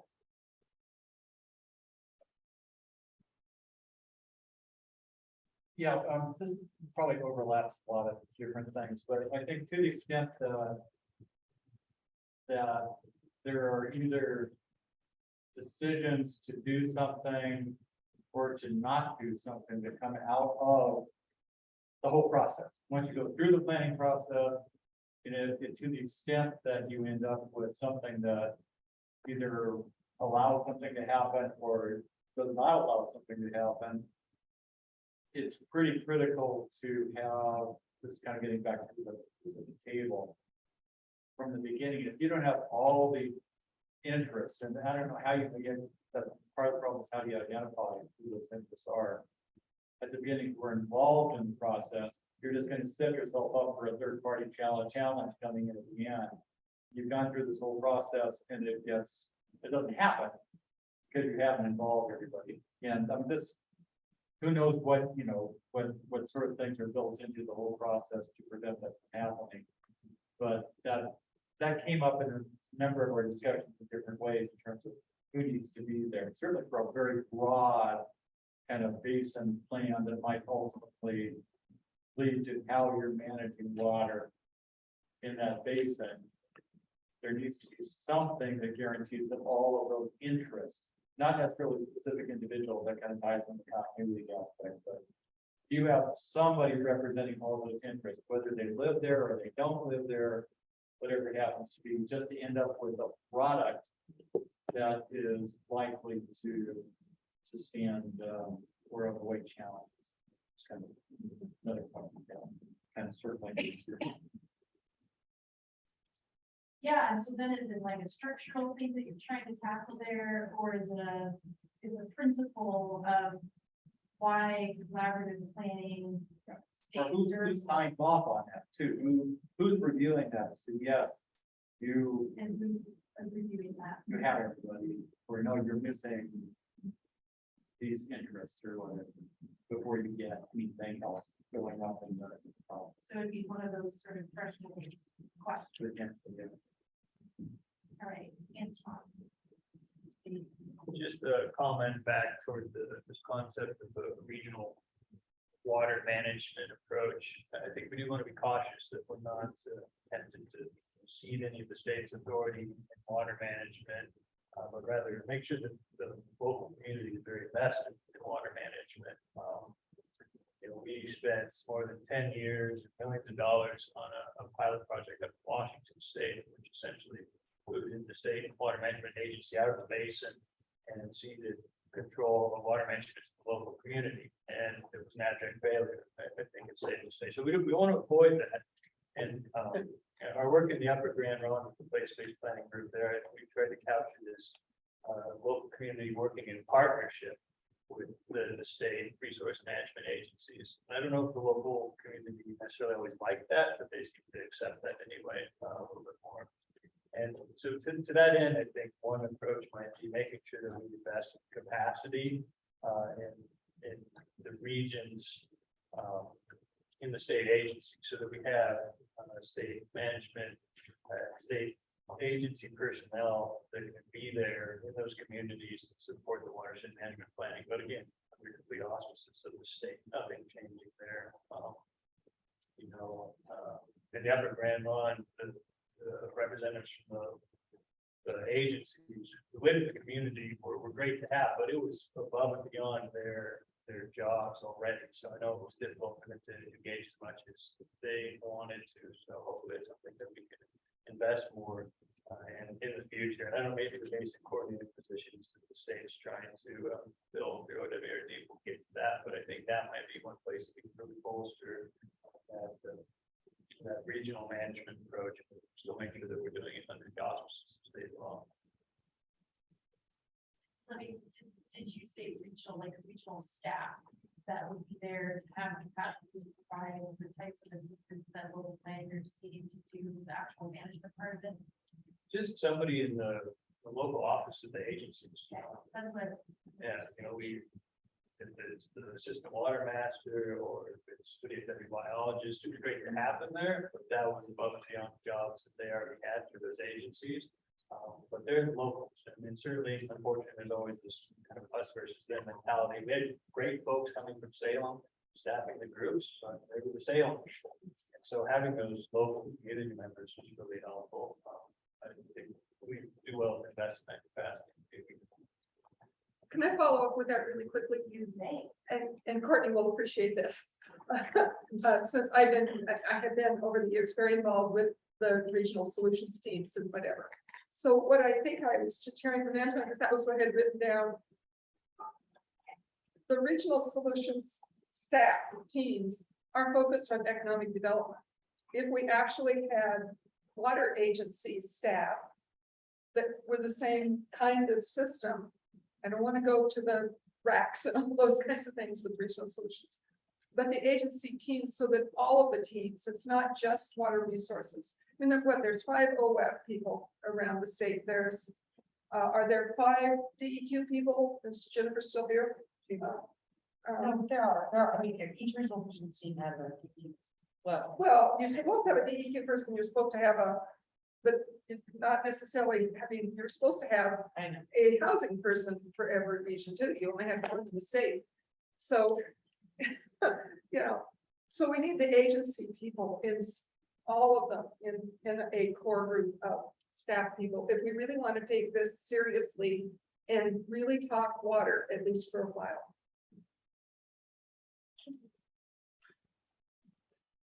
Yeah, this is a really great conversation and it's making me think of one thing that I think is really critical, whether it's the pre-planning or planning stage, is that there's clarity about what these plans are and what these plans aren't. Because I think in any of these conversations, I think people have I'm hearing different viewpoints, both in this room and outside of this room, whether it's, I think some people envision these plans as, coalescing of projects that people in the basin can move forward on. Other folks maybe think it's about management in the basin. Other folks think it's, more about getting more funding. So I think having clarity about what these plans are and aren't is really important. And I say that because with, the place-based planning, we're seeing conversations coming up now that are, I think, moving in the direction of trying to make these plans something that they were not intended to be.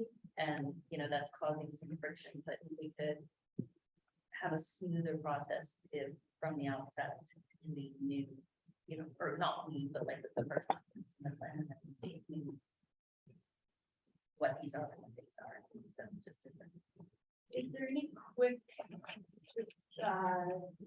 with the Tom or she didn't get offer or don't even put you on the spot about place-based planning and what those were intended to be as pilots, but as planning efforts that fit into the overall management system in Oregon. To Kim's question, is there anything that may offer some clarity there with at least what the intended purpose of the place-based pieces were? I wish I had a really clear and distinct response for that. I think it comes out of, I would call it tradition in Oregon, that has been established really around the watershed council movement, recognizing local collaborative models as a meaningful and desirable approach to try to help communities plan for their water future and act on it. And I think I'm hearing around the table that people recognize that that has value.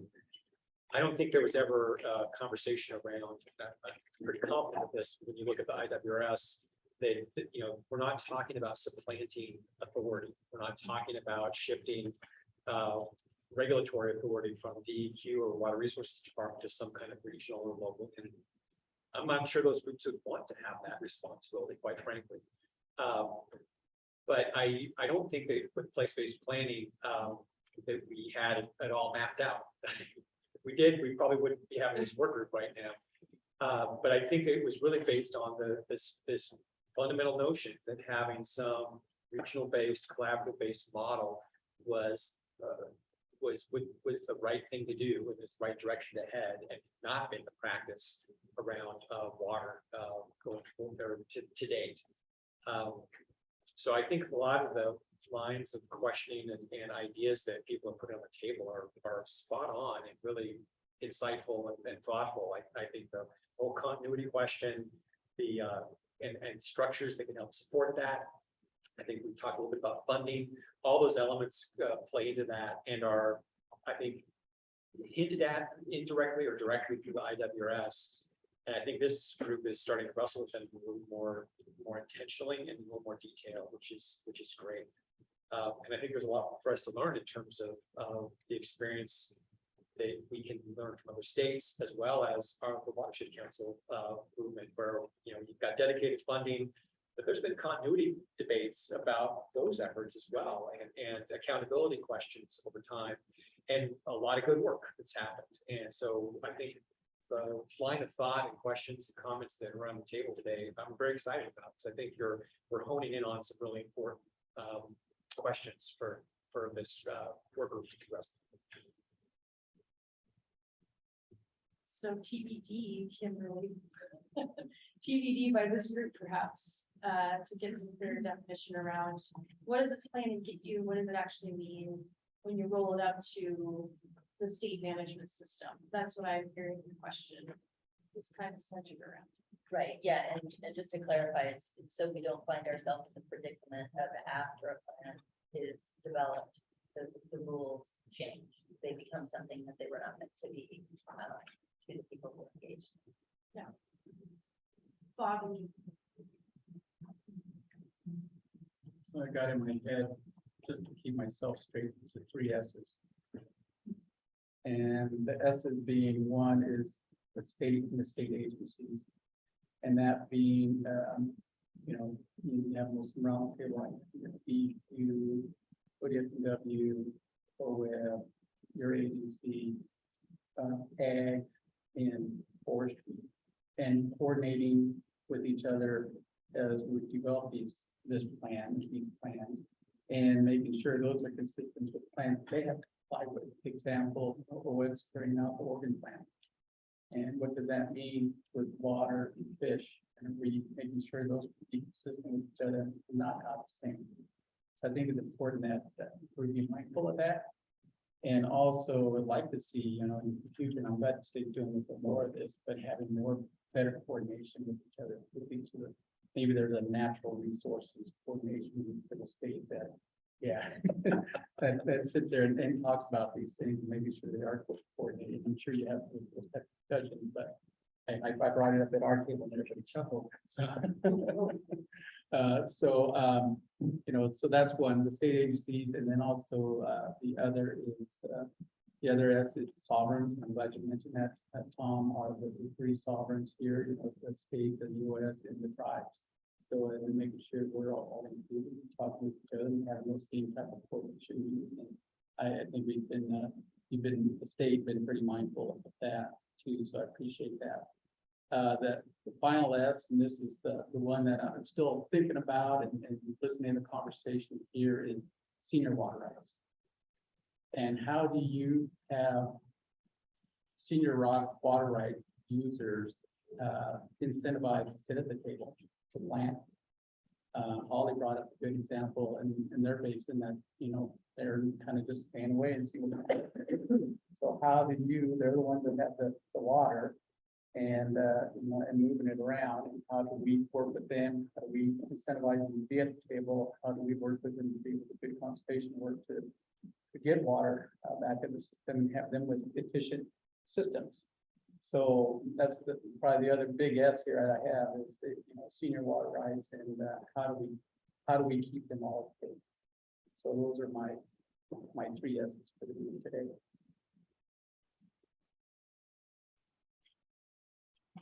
I was just gonna say, I think Kimberly raised a really fundamental question to like why we're here. And I'm just curious, Robin, and I feel like this doesn't sound way too direct, I don't mean it to, but like, when are we gonna start answering some of those questions and like actually seeing what there's consensus on and what there's not? Because I feel like we've done a lot of sessions of like brainstorming, putting ideas out there, et cetera. I feel like there's a lot of things that people are saying that I agree with, but I'm kind of wondering what when we're gonna like actually, and that Kimberly's question to me is almost like the most fundamental part of the framework. Yeah. And like, I think it's really important to answer it. And so I was curious about when we'll get to like things that will actually test, do we have consensus on this? If there's a group recommendation, that piece of the puzzle, because I know it's June, but it feels to me like fall's gonna be here before we know it. And if we're meeting once a month, I worry about how we tend to build out all the component pieces that we're hoping to by the fall. Yeah, that's a good question. We talked about.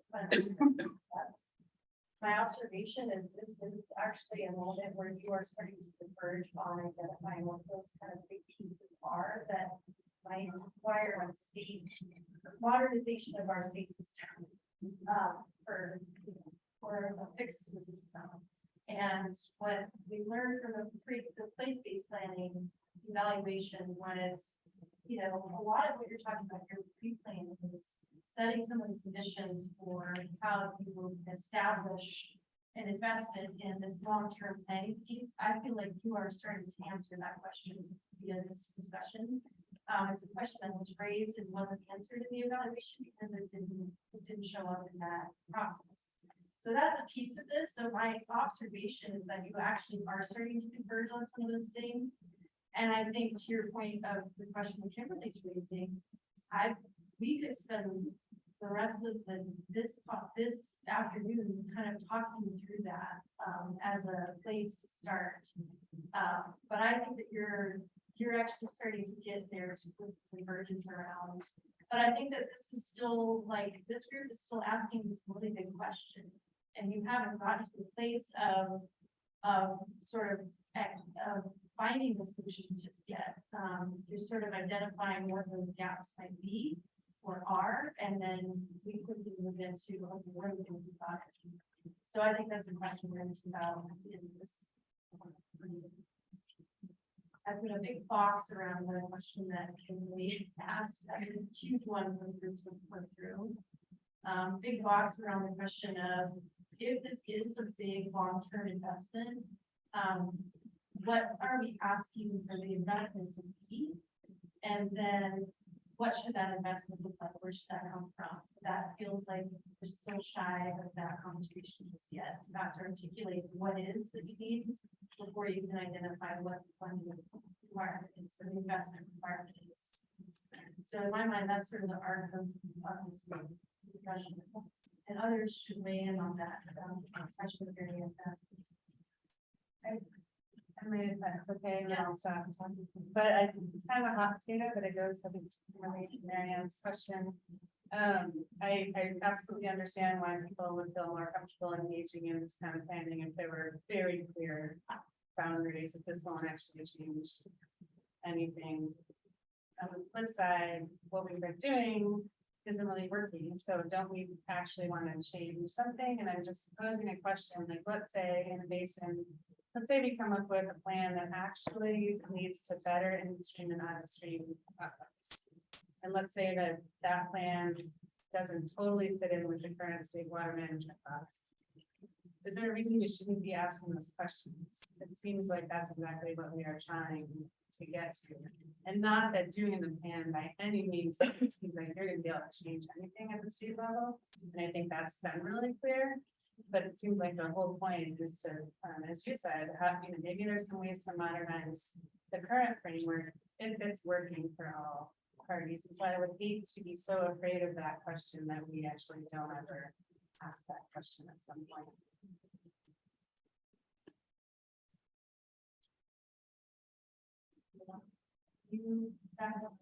I think, Well, I do think Kimberly's points really resonated with me because I feel like as I was going through the evaluations and pilot studies, there were really different motivations and expectations of the different groups. And this was obviously a pilot, so we were trying to test out, you know, what's available. But I think if we're going to keep funding as a state, we should really put some more definition on what it is and what it's not, because we may want to change, like people in certain basin may want to change certain rules and have a framework to do that, but it's going to be really tough. It reminds me of Bobby's comment, like, you know, senior water right holders may not be willing and legally don't currently have to do those kind of things. And I think a lot of it comes down to that framework and what's the incentive for some people to change if they don't need to.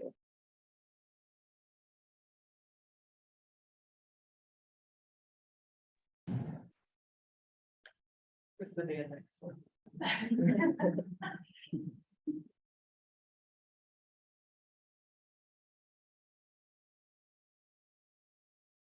yeah, to add on to Kate's comment also, and we talked about it in our little group earlier today, and that is plans that are being developed. We need to recognize, especially in light of these changing times that we have and climate being upon us, climate change is that we need to have plans that are flexible and adaptive. And so they're not just rigid with times. Right now, it's pretty rigid.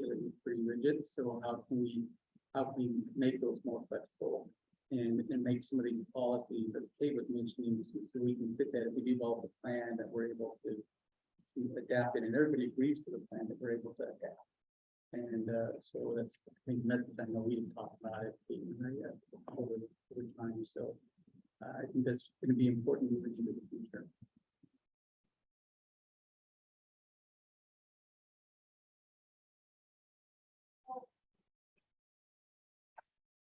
So a few thoughts, just kind of dovetailing off of what other people have said. I will admit, I leave the management off this work group because I don't think it fits. Because well, let me go back a few steps. I've provided feedback on cautioning folks as we talk about implementation, that we not go right to projects and constructing things, which may be what folks want to do, but I think just that's jumping the shark, so to speak. It takes us to a place that makes people uncomfortable. And if we really want to be successful in building something we don't have today, we need to focus on the core elements. And well, apparently there's a pre-planning phase, but I think, thinking about, well, what do we need in order to create this program that's a state-supported planning process that then helps communities, places, regions better meet their water needs. And I think there's a couple pieces that are dicey. One is that I represent irrigation districts and folks who often do have senior water rights, but not always senior water rights. We have many junior users, just to be clear. But one of our very core premises on just about everything we do is we do not change prior appropriation. That is the foundation upon which Western water law sits. I also liken it though to democracy, which is, it's all about what you put into it, and it's not perfect, certainly not perfect, but it's the best thing we have, and it's the core element that keeps all-out conflict from erupting in many places in times of shortage. Now, on the other hand, I know darn well from the existing planning efforts that having the language in there that keeps them from looking at anything that isn't currently allowed by law is a barrier to their efforts. So I've been trying to think, well, okay, I say we don't change fire appropriation, but yet I'll go to the legislature and guess what? I'll have bills that will be changing statutes that are technically changing water law, right? But it's not undoing the whole system. And so the way, I mean, because we have these conversations, and some of my members are here in the Deschutes, familiar with, you know, the Deschutes idea of some things, but it's very different than folks in Umatilla or Klamath or Willamette or Rowe. That what they even think that word means, management, has very different things. So it's like, well, we're trying to build something that's going to work for all those folks. And then the reality is that the ideas we come up with as a group, even if we all have like wonderful consensus on all of them, if we put some of these ideas at the top, it'll be DOA. Like it will not pass, it will not happen. And that's part of, you know, that pragmatic type thing. So I think part of the lens is like, well, it's tools that communities can use to better manage their water within that state structure.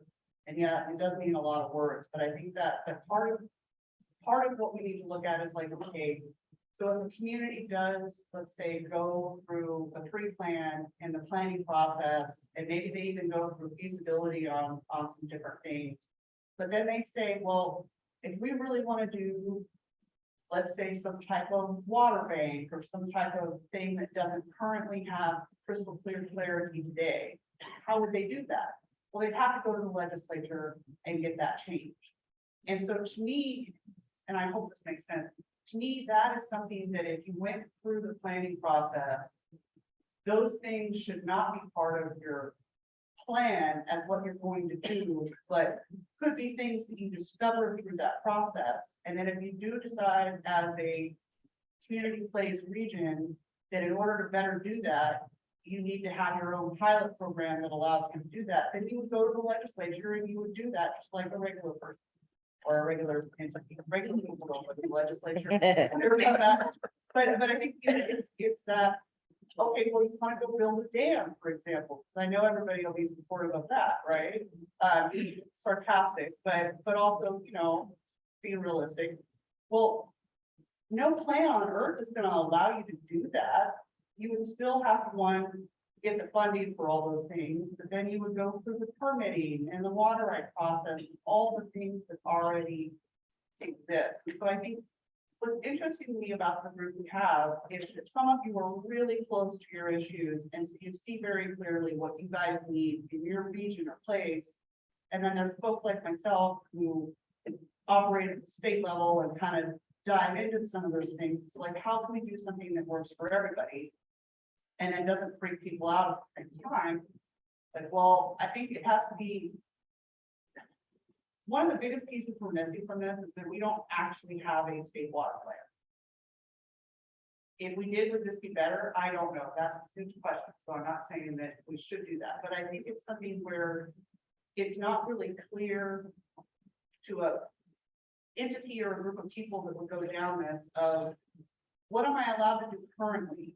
Most communities, I think they don't even know if it's something that they would be able to do within current law or not. But if we jump the shark, so to speak, and go to, let's change water laws so we can better manage water in our area, then that causes everybody to freak out. So I kind of lost my thought along the process, but I think it has to be something that's iterative and helps recognize that if you go through a state supported planning thing, there are certain guidelines, minimums, reports, accountability, governance structure, all those things that are part of that.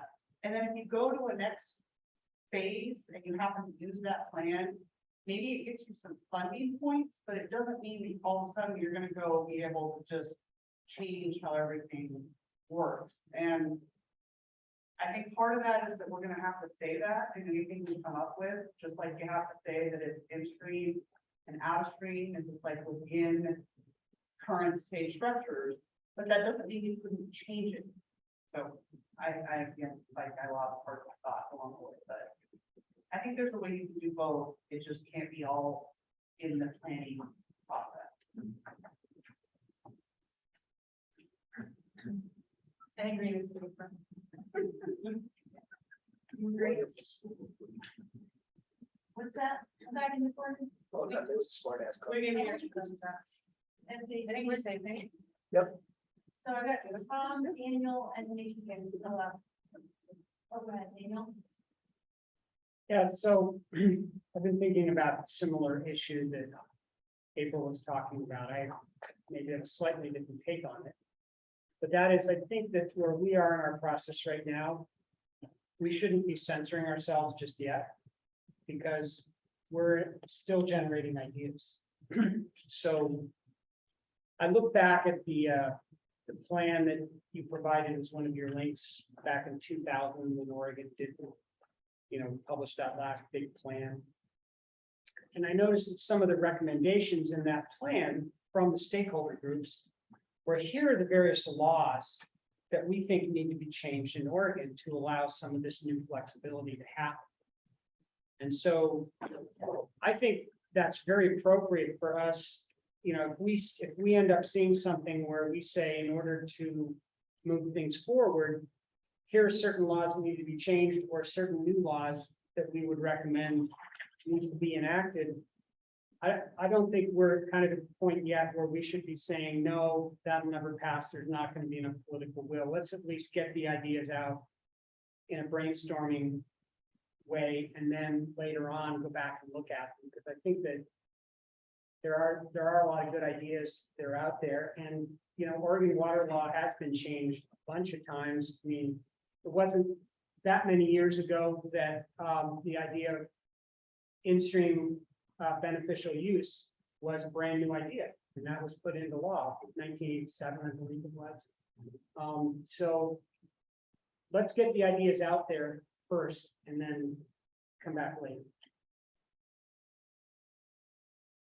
You're just suggesting not putting too many constraints on the conversation at this point.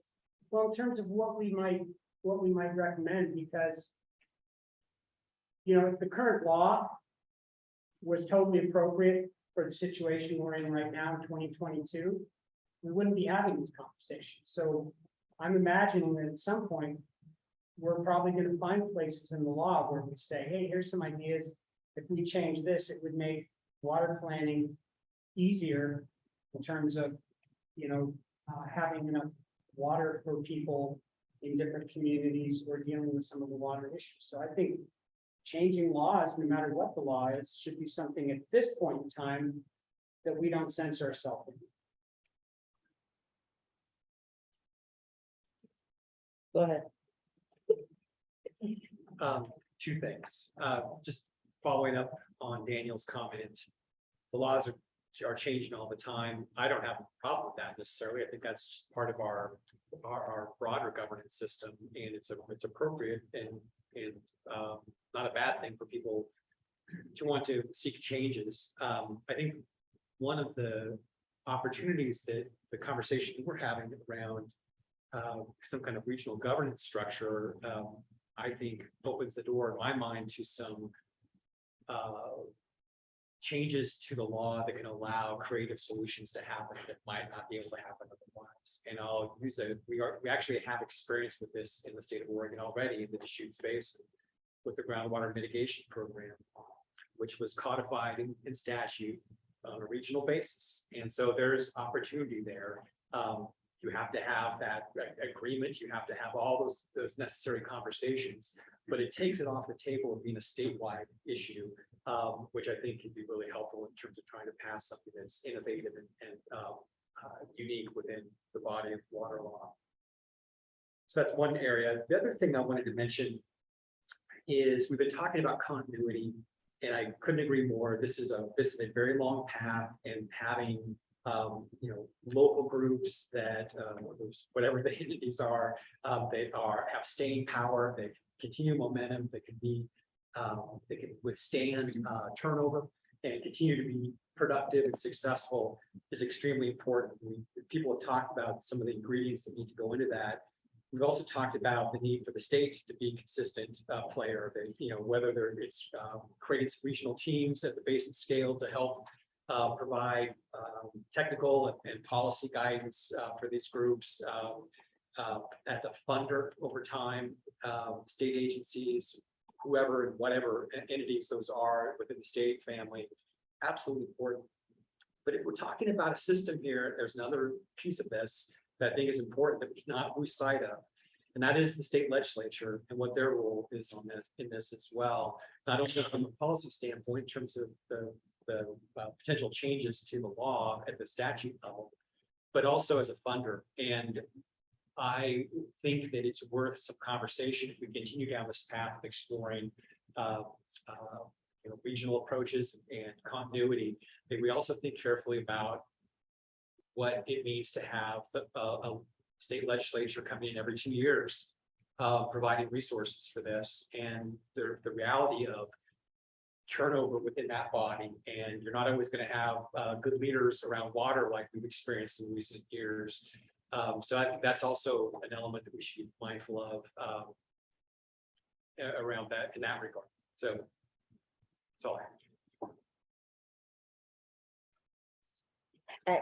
You know, I'm in this conversation, I feel like I'm sort of ping-ponging back and forth between like cynicism and optimism. And I think, yeah, I think we can talk about certain things in the law, but for me to have a conversation, like I can't say I'm agreeing to certain ideas that when it hits the legislature, I would try to not have moved forward. So I just want to be really clear about that. But on my optimistic side, so that's kind of I think I've always thought that if we really wanted flexibility, there needs to be a framework. And this is just in an ideal world. I don't know how practical it is.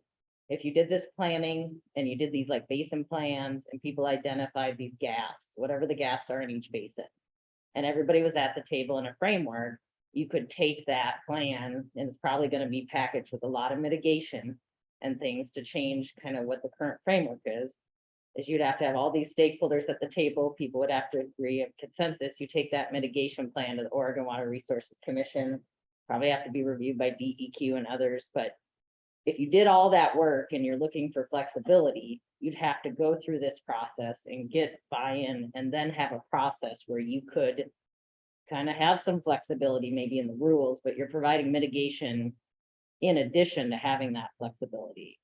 And to me, like maybe there's certain recovery, like fish passage projects. I don't know, I'm just making stuff up now, but you know, or shading projects for like there's maybe a package you put together that gets you that flexibility. And that's me with my totally optimistic hat on, because I think if we had a framework that we built where people could get there and knew how to get there, that would provide a lot of benefit, I think, for those basins that are over allocated and have a lot of different issues.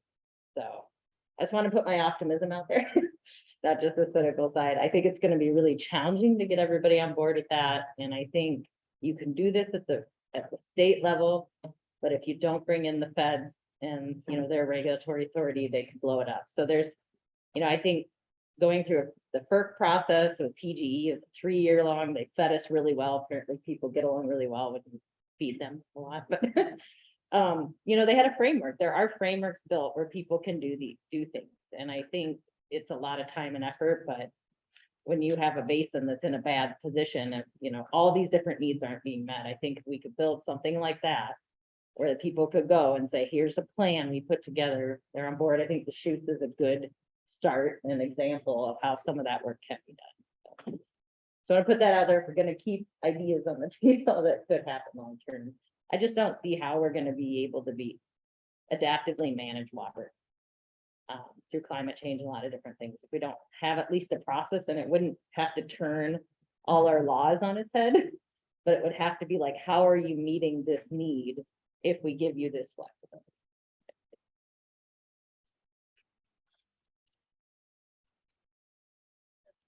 Thank you. That actually really resonated with me too. I think, you know, grounding everything we're doing still in the overarching goal that we're trying to achieve, and then the way it's been articulated, right, is in balancing the extreme and upstream needs is a really important piece. And so changes to law, I think is a hard one, but one thing our group did discuss briefly was, this concept of an implementation toolbox. At the end of the day, there are mechanisms that we know are going to be utilized or probably going to be utilized by most of these plant groups. And we could be taking a look at the constraints to utilizing some of those. And clearly, a lot of my background is mostly in stream, but we have a few mechanisms we can use to move water in stream. And some of those aren't really being used at scale, and why not? So are there things that we can do to improve the tools that we have now? That could be beneficial task for the group, I think, to engage in. The other thing I just wanted to mention is our group, as a general rule, said that we're generally like the planning guidelines, the framework, and thought it would be helpful that if we could move into using that as a base almost, like how would we change it at this point, right? What are the specific improvements to the planning guidelines? Because we think as a framework, it generally works for its function.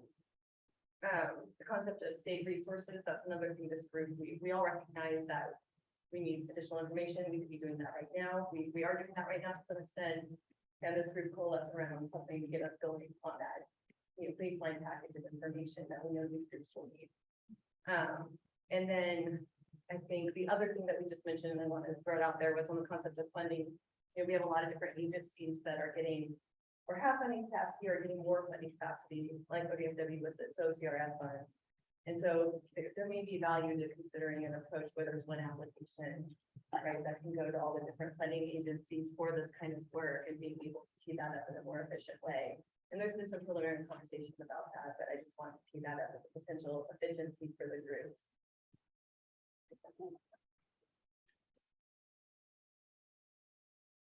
So I want to just do one last pass and opportunity for public comments. Is anybody interested in providing public comments today?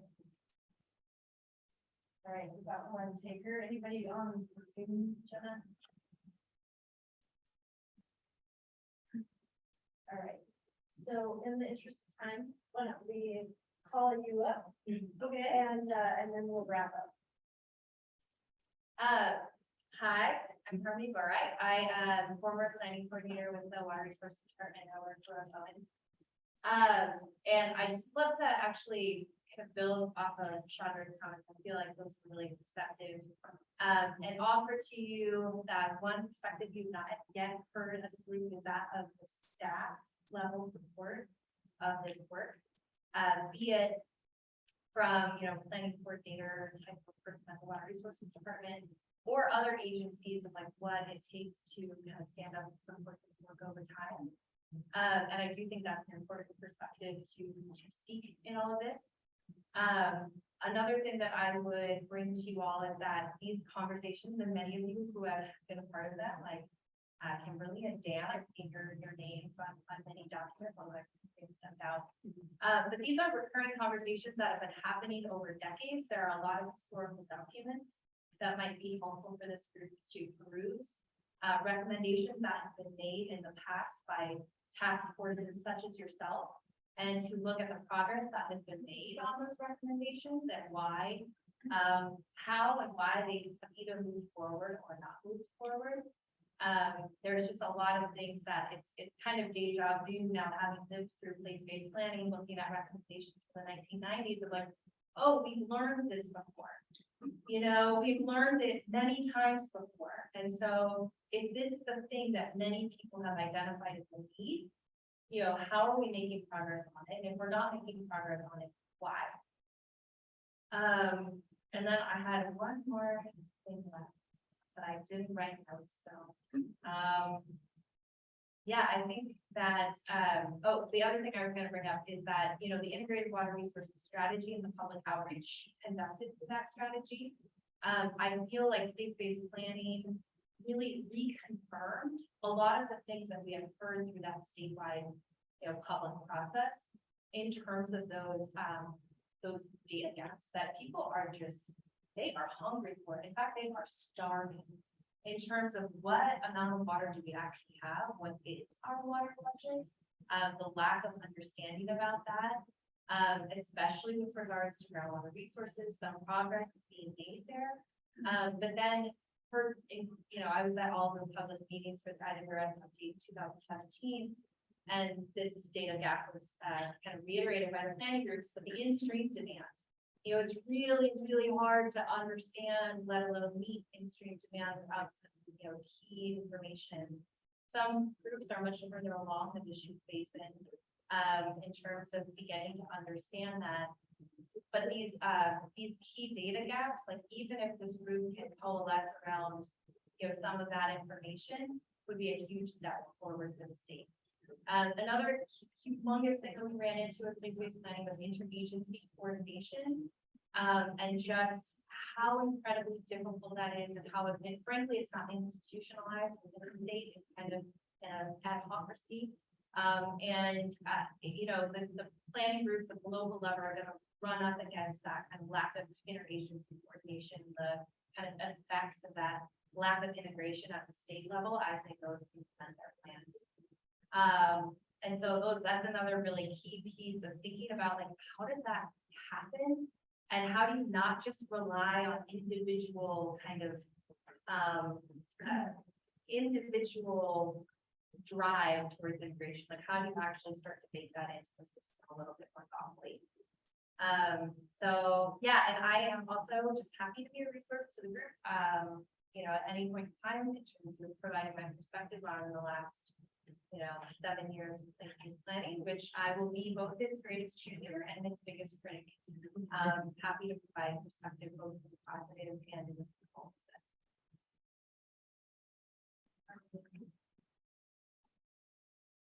sense. Thanks. And thanks, Harmony, for your comments. I think I captured your three where, you know, a look back at the learning that we've already done. Using this group in one way as a way to document what are the data needs that we need to move us forward. And then looking at ways to better integrate state agencies. And those all seem like really great things for us to get our heads wrapped around. And I'm curious whether there are resources available in the context of this work group to do those, like to do those three, to help us moving on those three things. You know, whether it's a literature review with some analysis, whether it's an initial set of like, these are the previous data needs that have been called out in various planning documents, whether it's looking at assessments or audits that have been done about integration and lack thereof amongst state agencies, and just having something that's then our springboard that we can either attack or jump off of, like just something that's more tangible, because we have so much knowledge in this room, but we don't have these tangible things to sink our teeth into right now. And that's just that's where my head jumps to when it's like, okay, those are some really good questions. How do we then start fast tracking some answers that we can use to inform our next step?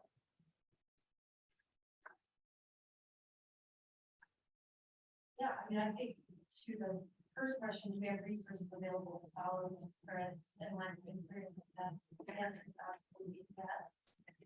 Sort of looking at the department as the first stop of that control resource, but certainly we have the ability to go external to this group and find other resources that work with resources already find done.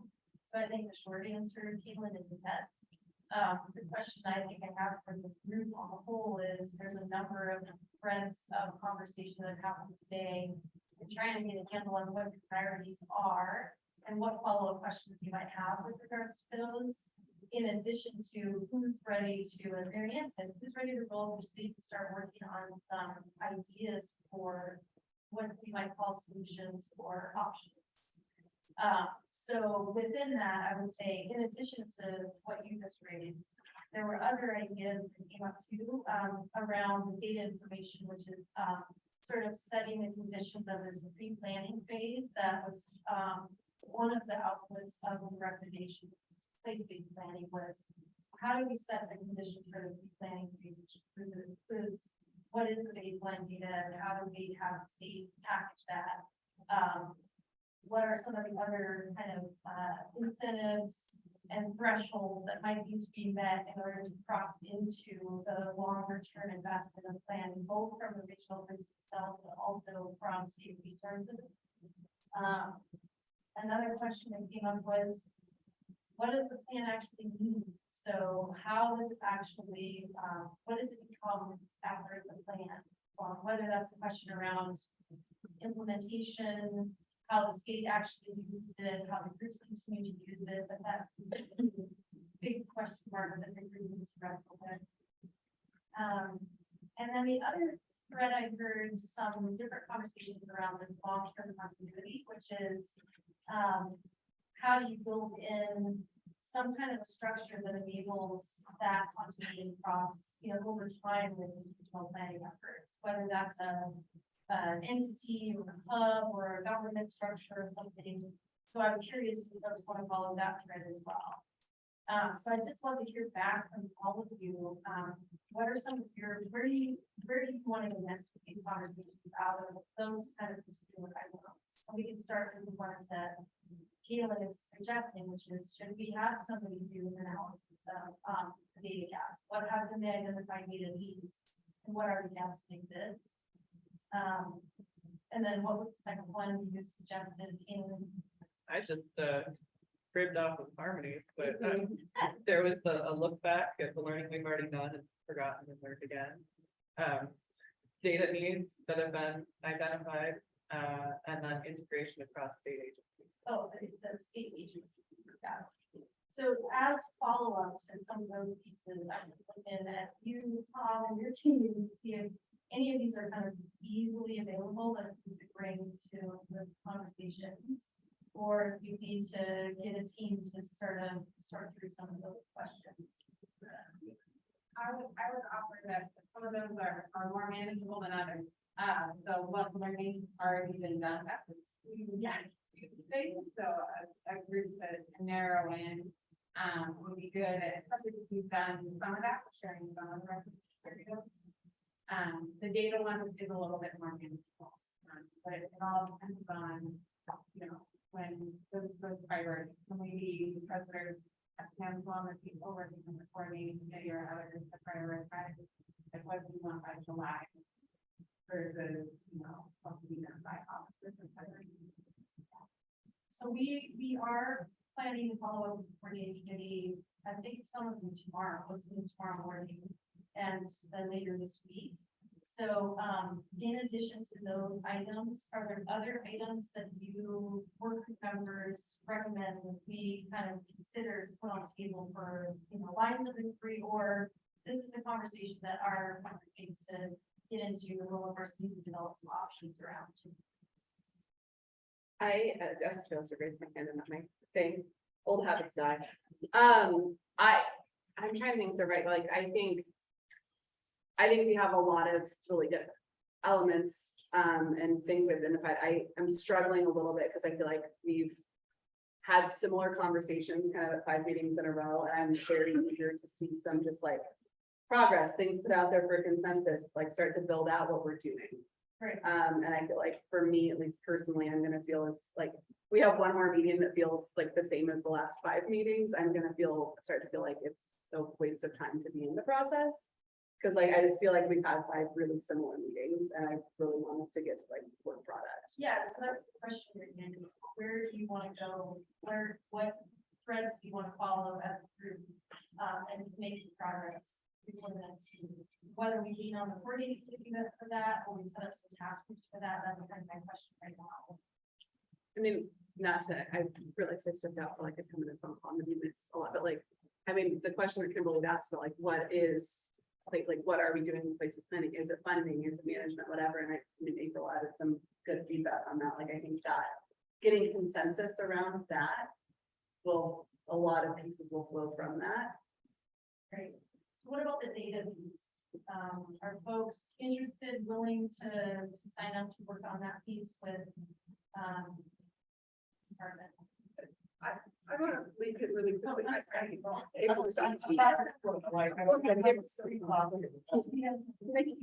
So I'm on the coordinating committee. No, I'm not a fan of that being schlepped off.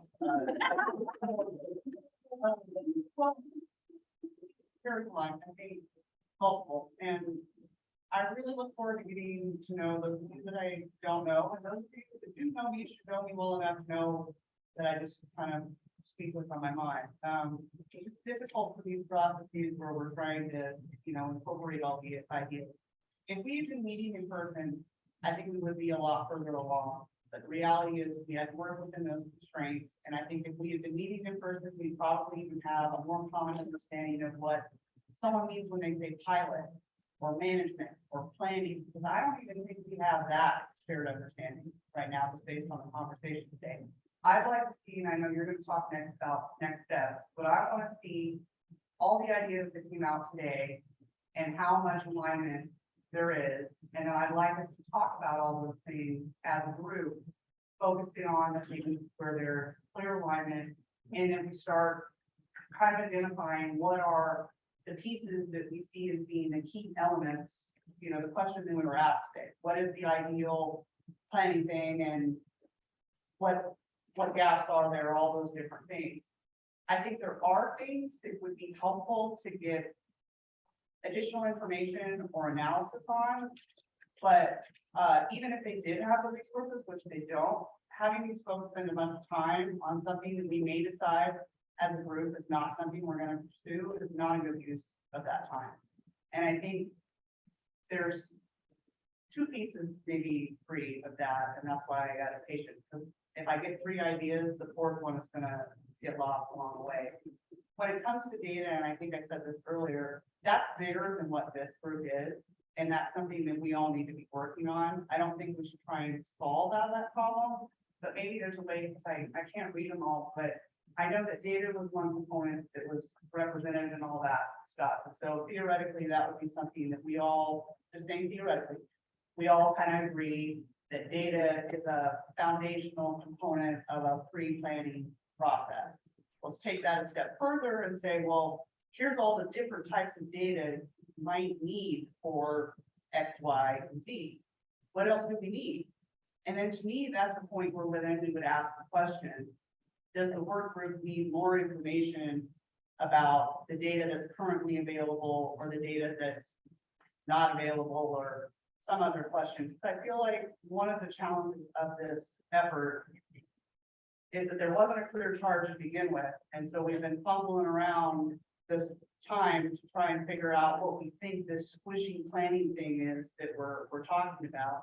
But now we're at a point, I'm with Mary Ann, and I think there are others that are in the same boat. If we can't start making some progress in wiggling at least what the squishy thing is that we're talking about, then the engagement is going to suffer, I think, from that. But on the same time, harkening back to Daniel's comment, like we don't want to squish ideas, and that's why I feel like today's that day for like, let's get the ideas out there and then see where there's that common thing. And then also, I think after we've done that, maybe having an extra piece of like, okay, is there anything else that's missing? And then, be strategic about how we spend our time kind of taking off those pieces. And then maybe seeing if there is a need for subgroups or folks like that. Because I think the other thing is not knowing what the questions that we need to ask. Is do we even have the right expertise here to answer some of those questions? So I think it would just be helpful to focus on what we got and try and see what that gives us before we jump to or I guess maybe it's not even jumping. I want to find a line that allows folks to have a balance where if you need more information, you should be able to ask for information. You should be able to ask questions as part of this process. But we're at a point where I think we need to start working our way towards that structure. And so I think if there's a way to beef up the webpage that the work group has and make sure that all these resources and things are available so that folks can learn more, or if you're like, well, I really want to know more about Colorado's water plan or whatever, then like there's a way where you guys can facilitate that as a learning thing. But I don't want to go through another meeting where we're learning.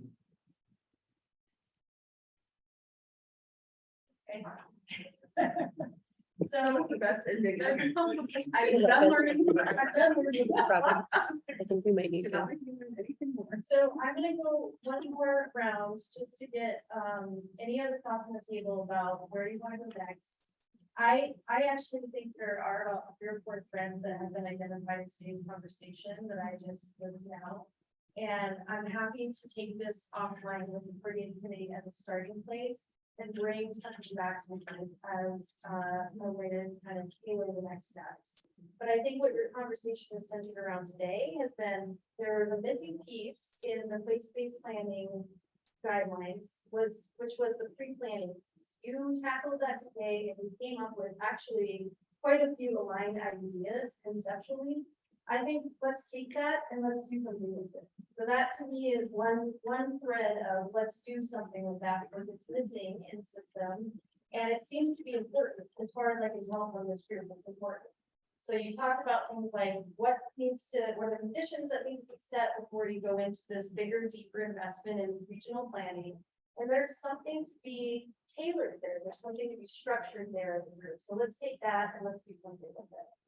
The other piece is there's this ongoing issue with data. And while it is much bigger, and I think, Chandra, you were making a point too, that there's a whole body of work that needs to happen at the state agency level to figure that out. And we probably should hear from the agencies about what are you working on in that realm? Because I know you're working on a number of things. There's a huge project that DEQ is leading that will absolutely interface with this conversation.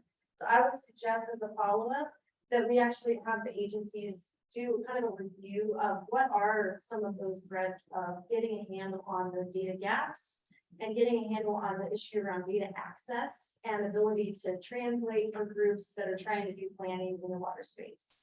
So that's another one. The other one I heard was around this big issue of this is long-term endeavor planning is, and we don't have necessarily anything in place that provides for continuity across the years and across people coming and going from their positions and continuing to keep communities or local groups motivated to stay with it. And so there's a big question mark around how do you do that? I'm guessing that there might be models out there that you could look to at least get some ideas of how you build in some structure around that. Or lessons learned from other places that you haven't tapped into yet. So that's a third piece that I'm hearing from you all is kind of an important piece that might lead you into conversations about, you know, regional coordination, governance, entities, hubs, continuity spaces. We don't know what that looks like yet, but it feels to me, it sounds to me like it's a pretty significant gap structurally that Oregon could tackle, and this is the right thing to do that. So those are just a few that I've heard. There's more. If there are more, I'd love people to just quickly pop them out so that I can take them to the coordinating committee and we can start to make the progress that you're so anxious to make. So one thing that would be helpful for me is to have basically a simple roadmap. You know, we know where we need to end up at meeting done. What are the steps that we need to get there? What is the information I need to represent my constituency? I'm only going to get busier as a fisherman as the summer goes on. So I need to pre-plan for this. And I think having benchmarks for each meeting or understanding what we should come in with as far as knowing the right questions to ask for each meeting would be pretty helpful. And also, you know, it would be somewhat of an identified goal. Like this is what we're going to get out of this meeting, and it's our responsibility to be prepared for that proper outcome. Yeah. Great. Okay. Calling on people. Yeah, just go ahead. We'll just go around. We do have to think it out of the Just, I would encourage the group to look at the place-based plans because a lot of these issues are being grappled with by. Okay, so we've asked you to do all of that as a read ahead. We've heard presentations from the evaluation. We've heard presentations from each of the place-based efforts. Does anyone in this room feel like you need to do more information gathering from the place-based stuff? Not quite that. And so. Okay. I just want to make sure. Yeah, I know that's so a big- we're asking, we need to know what the data gaps are. Well, the place-based plan sort of outline the exact data gaps. The planning group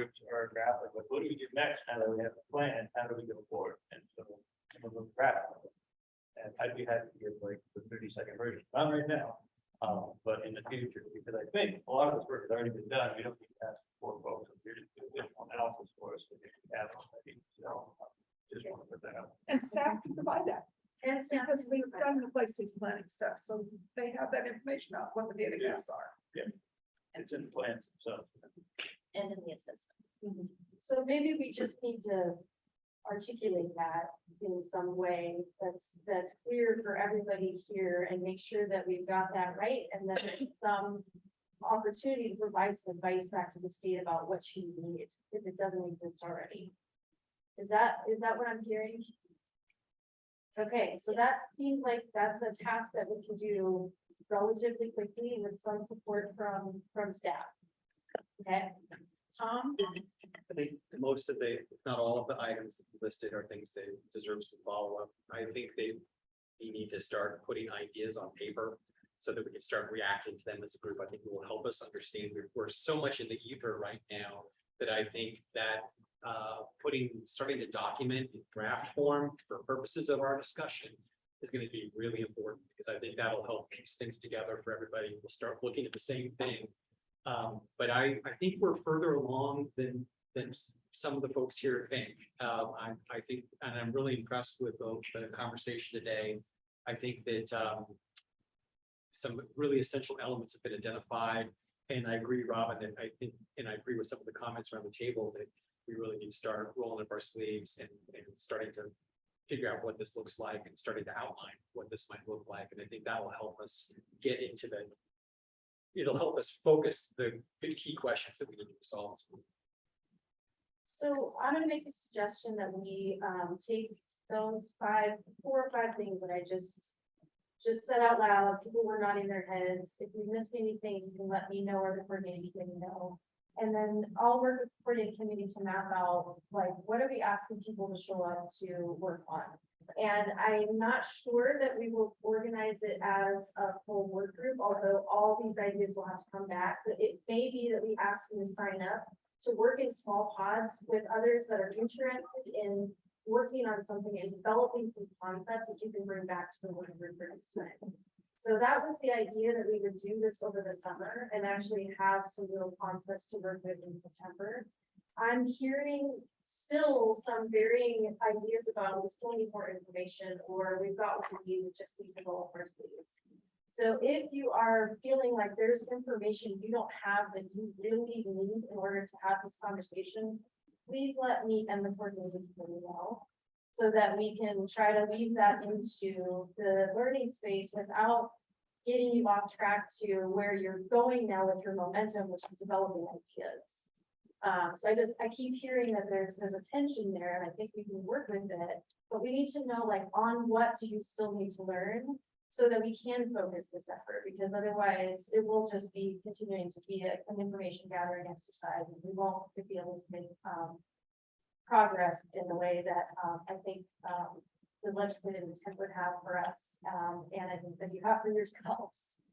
So I have to wrap, and we will that. Could this be a good time to just quickly make an announcement about the field trip while everyone's here? Yeah, actually, we were going to pull those folks aside, whoever signed up.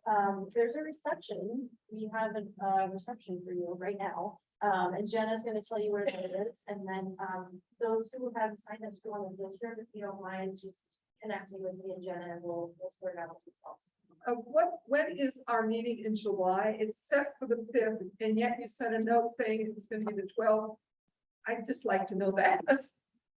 We're hoping we're moving it to the 12th. So what we've asked is, if that's a conflict for people, we'll find a different date. The 5th is not going to work for people. So right now it's July 12th will be our next meeting. Can you at least move the calendar? I mean, so that we continue to hold the call, because otherwise. Yeah, Jenna will move that tomorrow. Do it right now. Where is the reception? Yeah, so there is another building of the River House that is just across the street. It's where their Currents restaurant is. And we're going to be in the Deschutes. And there's some appetizers, a little bar set up, and then a patio area that we can hang out on over the river. So feel free to walk. I think it's maybe like less than a 5-minute walk over, or you could drive depending on how you got here, but I'm sure we can make a little shuffle across the street. So the shoot's pretty north. And we'll see, hopefully all fit. And we'll do some quick follow-up on this. I'm just trying to think, y'all have made more progress than maybe different down on pages. Thanks, everyone.